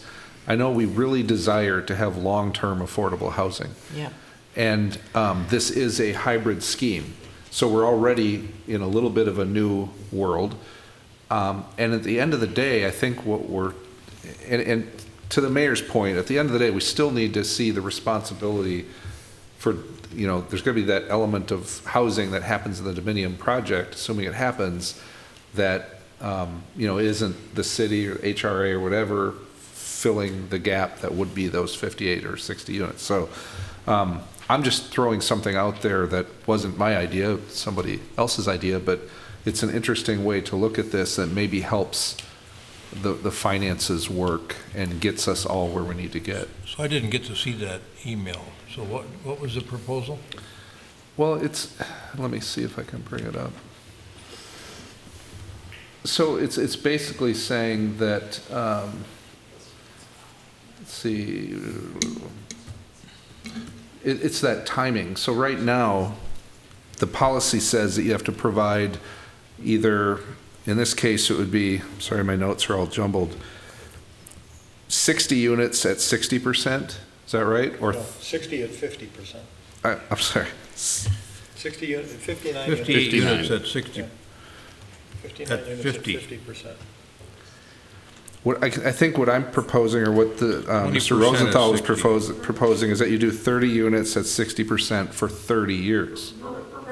Or permanent. I mean, is that what we've done in all of those is permanent? No. No. I think it's been 30. 15 or 30. Yeah. We've been shooting for 30. I mean, for most purposes, 30 and permanent is sort of seen a little bit in the same light, because at that point you're renewing the buildings and all that. But, and again, it gets complicated, and I don't know exactly what we have to approve tonight or not approve, but it's just another way to look at helping your financials have to work, and I get where you have to draw a line and say we can't finance this, but I don't know. Member Stewart. Thank you. I don't know if this is appropriate. I have a question for the city attorney, I guess. Wondering if, I think you can see the direction this might be headed.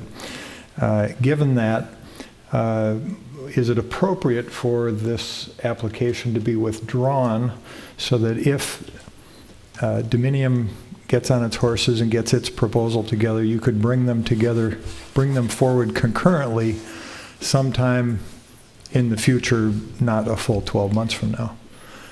And is that an appropriate process? It's a legal process, yes. They can withdraw it if you would allow them to do that.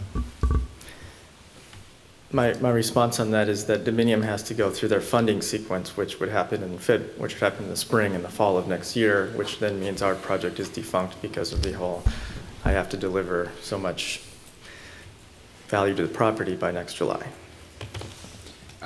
I would also add that it's very likely that if Dominion has a project, and we don't have any project from Dominion that we're looking at right now, they're going to be in front of the council or the HRA asking for a significant financial contribution to their project. Which Hillcrest should be providing. Well, I just want to make you aware of that there should be, if you're going to relieve them of meeting the affordable housing policy, we need to think of how that's going to happen maybe a year or two from now, if it happens. If they bring them together at the same time, we'll know the whole deal. Right.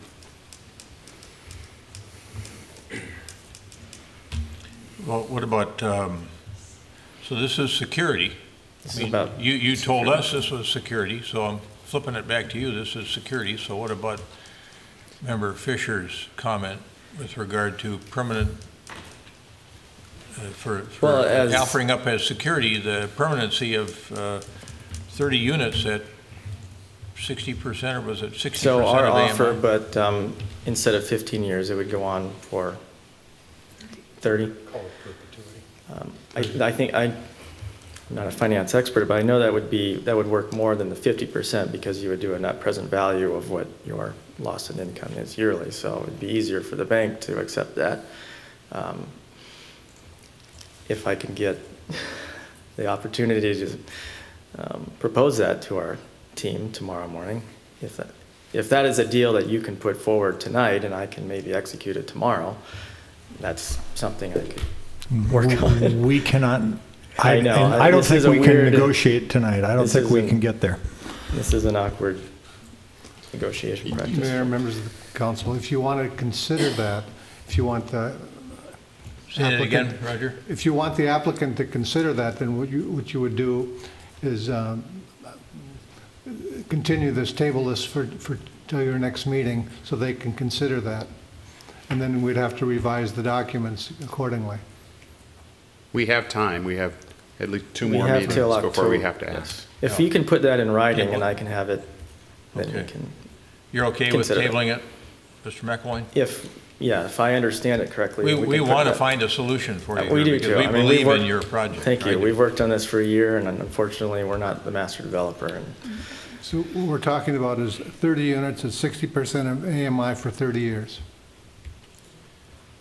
Yeah, we don't even know if that's acceptable to the rest of the council members. No, that's what I'm, Those numbers are just pulled out of the air. I have no idea. So perhaps, do you want to charge the negotiating team that's been working with Mr. McElwain to take a look at that as an option and to see if that has possibilities? I'd like the whole team to work all those levers and figure out what makes sense. Okay. What has parity. Well, the policy, as it stands, does not say permanent. It says 15 years. And so that is something that we should think about very seriously about this project and other projects that come before us, is what do we want for affordable housing? Yeah, permanent has And value to us. Permanent has value to us. In the short term, 15 years has value to us. But in 15 years, that's why we're getting cooperation, because in 15 years, they're not going to be affordable anymore. And so the building owner is going to do what they need to do to make those market rate and start recovering what they didn't have for 15 years. So we're just kind of kicking the can as far as affordable housing is concerned. So do we have an affordable housing policy that ultimately in 15 years it puts us where we wanted to be? I mean, I don't know. It may, if we keep building new affordable with 15-year, and we're just replacing what was there rather than adding to what is there. So that for me has always been a concern with our policy. But looking at this, one of my concerns, and I'm going to put myself out there a little bit, the complexity of the levers, as you say, of this security, if that doesn't happen, then this. I mean, that's indicative of the relationship with this master developer. You never really know.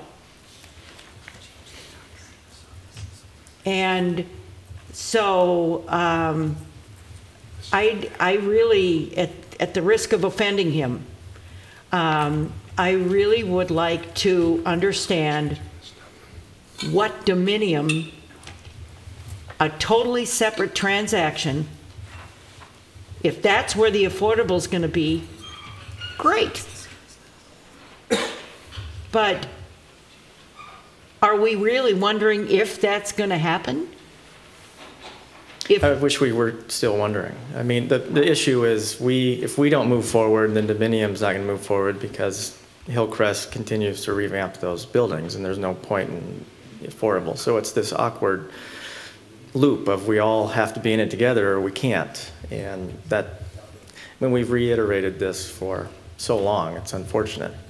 Yeah. So what we're really talking about here now, as you said, is security. Mm-hmm. Yes. So you've been standing there trying to convince us that the security you're offering should be good enough for us. We're asking you to go back now and tell your bankers that the ideas we have ought to be good enough for them for security. All Well, right. financing affordable housing, which is, it's difficult to finance. It's below cost rent that cannot pay for it. the mortgage. So at a size of this scale of development, we're talking 585 units, and we had Dominium at 100, which overperformed for the scale of this. Now having us to secure the affordable financially is a huge gap on ours. So I wish we would have put in this entire plan together. It didn't go that way. Yeah, yeah, but you weren't, 9 months ago, you weren't asked to be part of that. No, we had plan. Dominium, and then, but we have been talking about security for a very long time. So, and yeah. I wish we could be. I'm not trying to beat you. dirty. I'm not trying to beat you up, because I know that if we would have had a project that was putting in 58 units of affordable housing, and you had the finances to be able to make that work. I mean, the land acquisition cost is a big thing, I think, to me. Yes. If the numbers would have worked on the front end going in, it wouldn't be as complicated as it is now. For sure. And I don't fault you for that. All right, but no, I understand. I think we need to figure out if we can make this work, so we get a chance to do it. True. If there is another option on the table from council that we can look at tomorrow, I mean, we're willing to do that. I know that you have your finance team, but and Bill's not here, but okay. I mean, if each of us has a negotiating term that we would like included in the conversation, Manager Neal, should we send that to you? Yes. Or? Yeah. Okay. Yep. Okay. Yeah, it's a good way to handle it. Okay. Okay. All right. Is there a motion to table this matter for 2 weeks to September 5th? So moved. Second? Got a motion and a second to table this matter for 2 weeks. Further discussion? All those in favor say aye. Aye. Aye. Opposed? Carried. Can I just make a quick comment Yeah. about what now seems like a trivial matter? And maybe Mr. McElwain could speak to this, but I did meet with a whole lot of our staff and the developers team about that whole parkway and parking and all of that. And I think we came up with some potential ideas, and I just want to be clear that the idea is that it's sort of, there's some solutions that may come later that would revise the site design. Is that a fair? yeah, we had to get it's called a MinWar, something that your staff is doing. We had to get those wetlands delineated, where that's happening right now from Parks Director, in order to understand the boundaries. But yeah, we're going to enhance the boulevard and put more of that parking, I guess, on the border property line, so that we can enhance the wetlands even greater, which is what we originally wanted, which was more water exposed and more of a parkway feel. Yeah. So it was really a great session, a lot of creative ideas thrown around by both city and the developers team. At this point, it's a little bit of a moot point. We got to make all that other stuff work, but I think in the long run, we could have more of a parkway-like feel, more efficient and better stormwater solutions, more beautiful landscape, and everyone would win. But again, you know, I believe Mr. McElwain's group is really working hard at a lot of this stuff, and hopefully we can get there and get to the finish line. Well, I thought your idea of trying to blur those Yeah. ownership lines was really important, and so thanks for that. So, and thanks for meeting with people. All right. We did vote, didn't we? Yep. All right. All right. Correspondence, petitions. Anything other than what was on the dais or in our? Okay, thanks. Advisory communication. You wanted to talk about the EEC wanted to modify its work plan, and staff suggesting it stay with the 2019 work plan for this particular matter. That's what we're recommending. And was there? Do we need do you need guidance from the council on that? If the default is, it'll stay the way it is unless there's direction from council to the contrary. Okay. Any direction from the council other than the way it's set up in the existing work plan for them to address this issue in 2019? Okay. Airplane noise, aviation noise update. Member Brindle, anything? Couple things. I'll try to be brief. There is a public interest meeting on Monday, August 27th at the Egan Community Center from 6:30 to 8. So they will be focusing the presentation they make on Egan, but people from throughout the airport area are welcome to attend. And we have been getting complaints recently about increased airplane noise over Edina, especially in the 59th and York area, Cornelia area, and in the southwest corner of Edina, where I am. And I wrote a reply that I have sent to everyone that has emailed me about this and or called. And I appreciate hearing about the complaint, but the really important place to complain is at macnoise.com. Go there, macnoise.com, and click File a Complaint. And when you fill out their form, you put your address in there, and your address becomes one of the originating points of a complaint. That's important because every 2 months when we meet, we see where the complaint areas are and where the complaints originate. And that map is a little different every time we meet. The reason it's different is because, one, we are successful if everyone gets a little bit of the discomfort, so that not an individual community has to tolerate the lion's share of it. Now, that said, if you are in Egan, or if you are in South Minneapolis, which means 58th and York is kind of close to that, you will be experiencing more noise probably than others because the aircraft are lower at that point. They're still climbing at that point. And so whether they are lower on departure or lower on arrival, there's still more noise at that stage than when they are fanned out, even a little bit further than that. So it is, we do have a system whereby the noise, if it's distributed evenly, that's where we are. We have an airport in the middle of our metropolitan area. That's great, and it poses challenges. And so there are monitoring stations. I don't even know, there's probably 37 of them. But there are monitoring stations throughout the area. And so whenever you hear an aircraft that you consider to be too loud, you can go to macnoise.com, you can go to Flight Tracker, and you can, 20 minutes after you heard it, you can find out what kind of airplane that was, its altitude, who is flying it, and where it's going. And so it's the flight number, the flight information is there, it's all there. And you've got a list of things that you can turn on and off about the information that you know about that flight.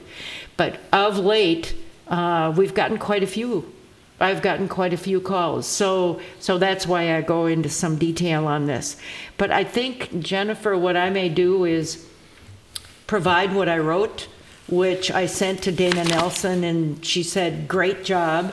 So when people are wondering what is happening, and is this a permanent change to what's happening at the airport, this can kind of help them, and it can give them resources to go to. So if that's postable to the website, I think it would be good for people to have access to. Thank you. Thank you. Mayor and council comments. Member Fisher. All right. So at the risk of being repetitive from a couple weeks ago, I'm just going to bring up again we've had a few emails from folks wondering why we haven't had any meetings related to the comp plan. And I think we figured out that somebody posted something on Nextdoor that suggested the city has had 0 meetings on the comp plan, so you should therefore contact your council members and let them know that that's not okay. And if that were the fact, of course that wouldn't be okay. It seems like, I mean, we had asked staff to just kind of do a rough count of how many meetings we might have had, and we're losing track around 140. So literally 140 publicly noticed meetings have happened, and there are going to be all kinds more before we're done. And so I've pondered, you know, how could there be that divide in understanding? And I think what it is people think that there's going to be a notice for a comprehensive plan meeting, and we're going to go and talk about the comprehensive plan at a meeting. But as its name would suggest, a comprehensive plan is very comprehensive. And it has lots of chapters, and they're very detailed, and it takes a lot of work from a lot of people. So every commission, you know, it's overseen by our planning commission, but every other commission in our city is working on this comprehensive plan on some element of it. And so, you know, when you go on the city website, I mean, it takes about 30 seconds to go on the planning page and to see the comprehensive plan and to see just what meetings are scheduled this month. And what I would, as we've been talking about this, you know, so these parts and pieces are coming together. So you might notice it's a small area plan meeting. Well, that is part of the comp plan, focusing on one part of the city. And I think people also are thinking that they're going to go to a meeting and we're going to talk about the entire city height and density. Let's just put it on the table, height and density. Well, those conversations are actually happening related to small area plans, which makes sense because it's all relative to an area. And we should talk about things like that relative to an area where those impacts are. So that's all ongoing. And one thing, as these chapters start getting drafted and put together, they will be available for reading, you know, so people can go in and read and send comments, and we'll have more information on that as we get into that phase as well.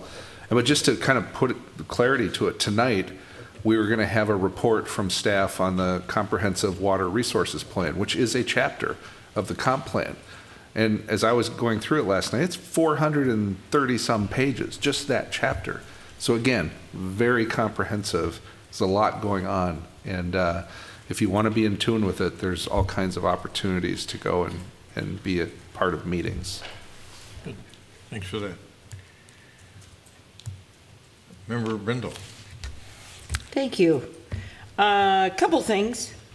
I was visiting with a neighbor today, and she is a regular visitor to Van Valkenburg Dog Park, where there are always plastic water bottles laying around. And she thinks the reason is because people don't want to throw them away. They don't know what to do with them because there's no recycling container.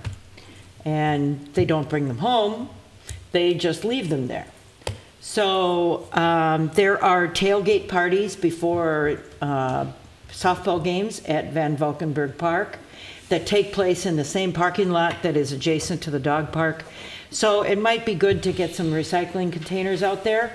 There are recycling containers at other parks, and that is a well-used park, both by dog owners as well as by softball players and their families. So if we can do that, that'd be great.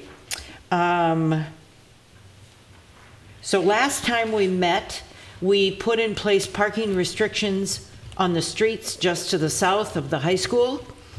And because of resident complaints that they were not able to park in front of their houses, because students were always parking in front of their houses.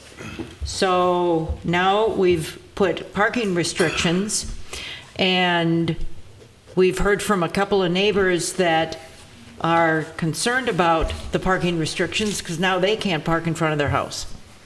So I would like to suggest that the city look at the same sort of system that the city of St. Paul has.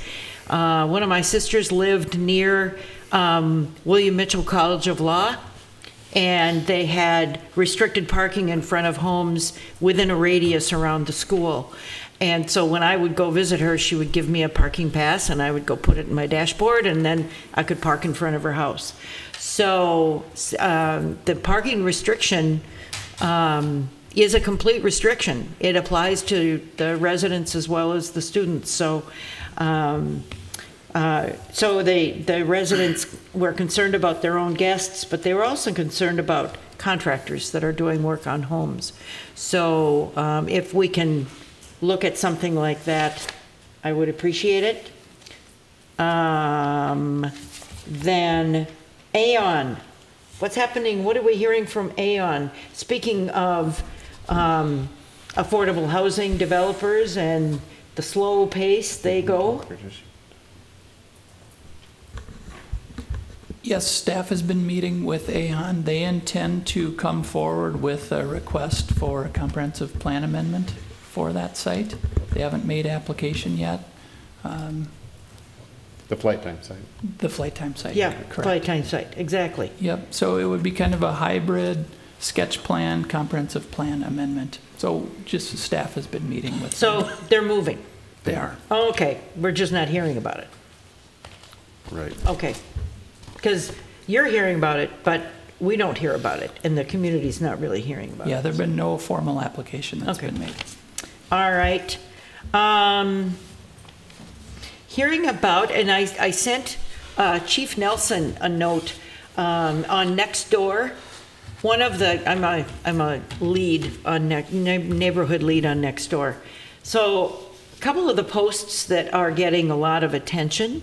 There's evidently, and I do suspect maybe it's students who have had summer too long and they're bored, and school's not in session yet, but a young person comes up to a door with a toaster, said, "Would you like to buy a toaster?"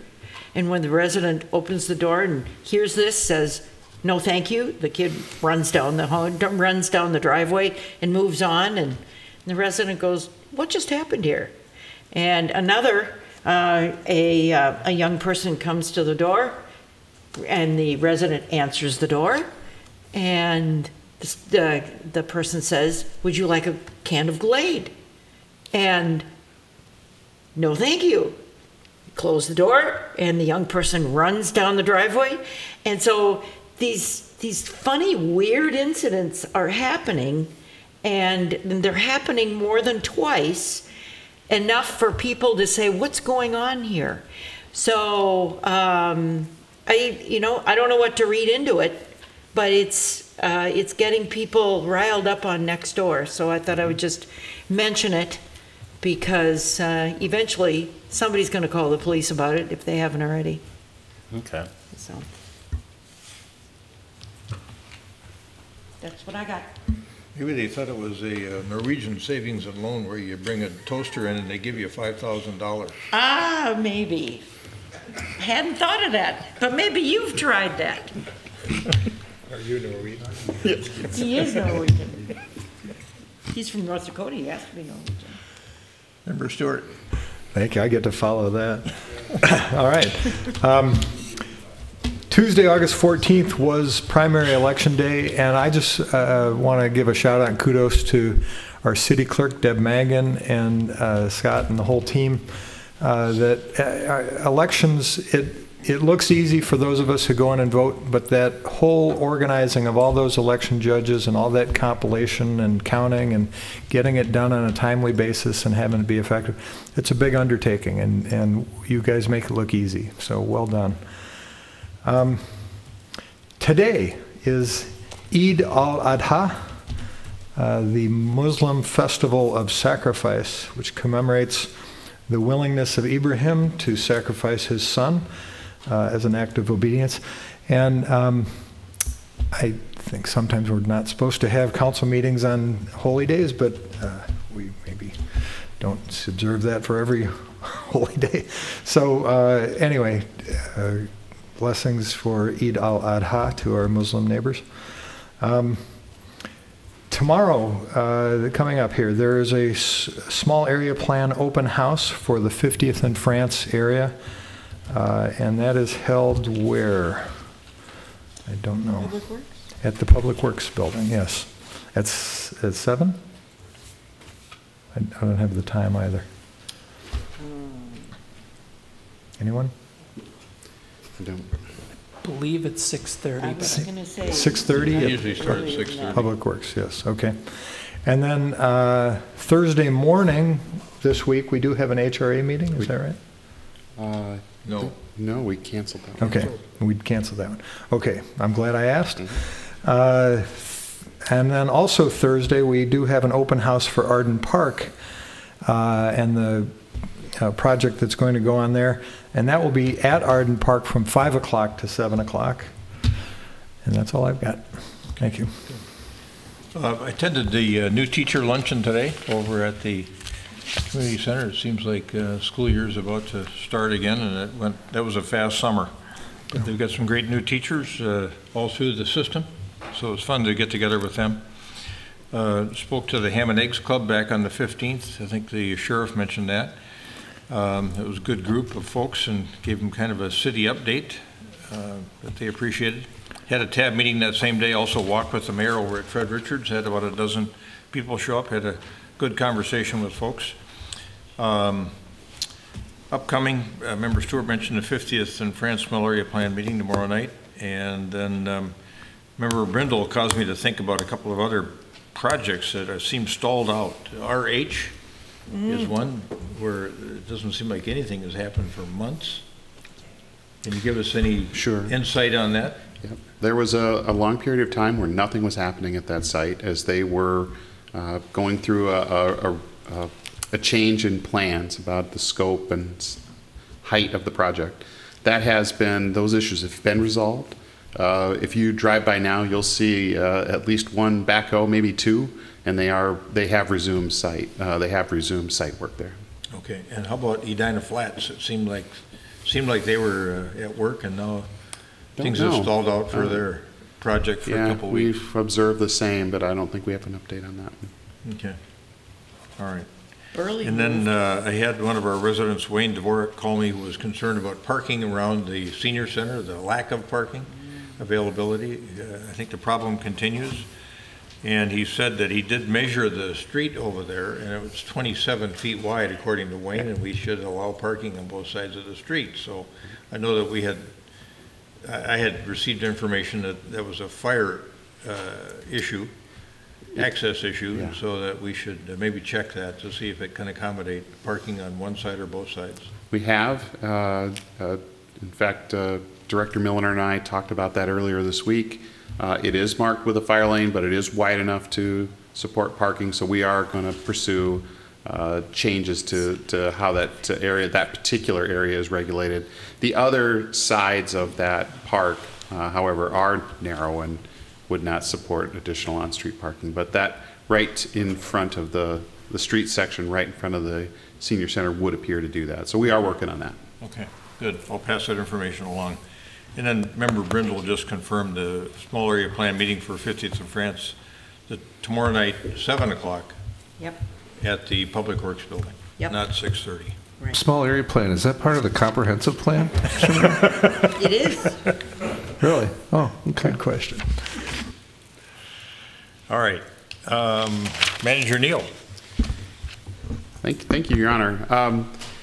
Since Councilmember Stewart raised the question about our religious holiday policy, I will tell you that this particular policy this particular holiday in the Muslim world is not one of our days.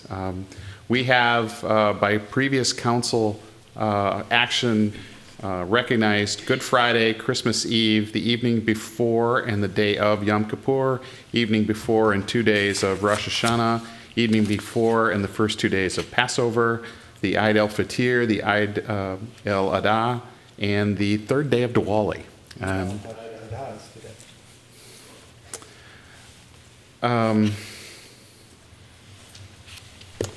Well, Mr.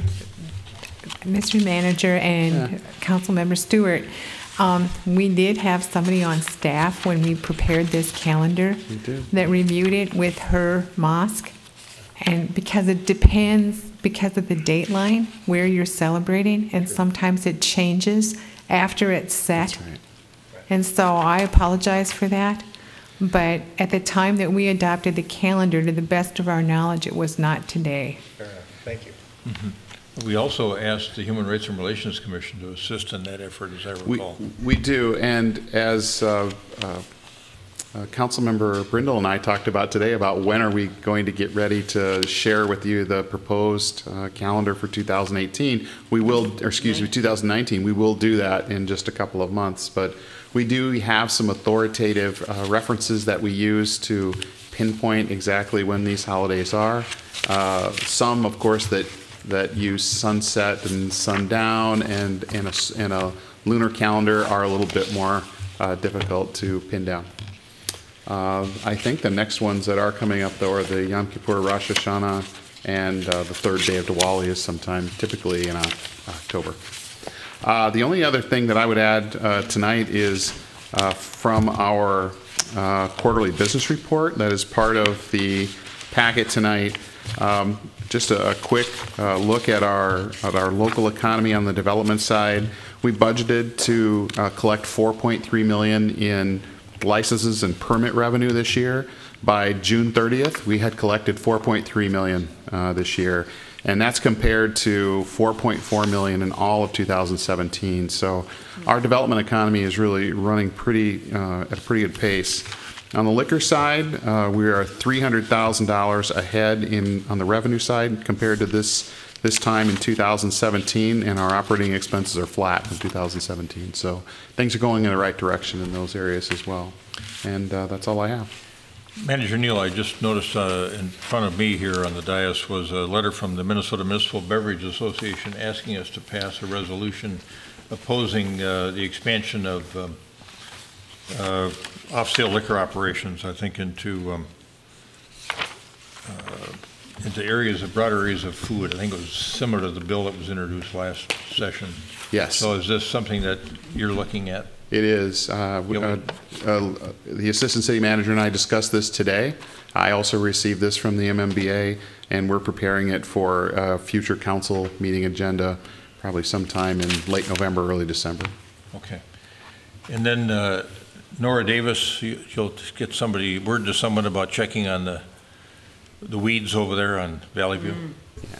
We'll check it out. Yeah, we'll refer that to the right people. Yeah. Okay. Good. Anybody have anything else? You stand adjourned.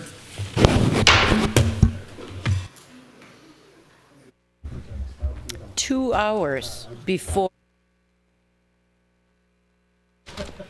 Thanks to the illness of members. Yes, I guess so.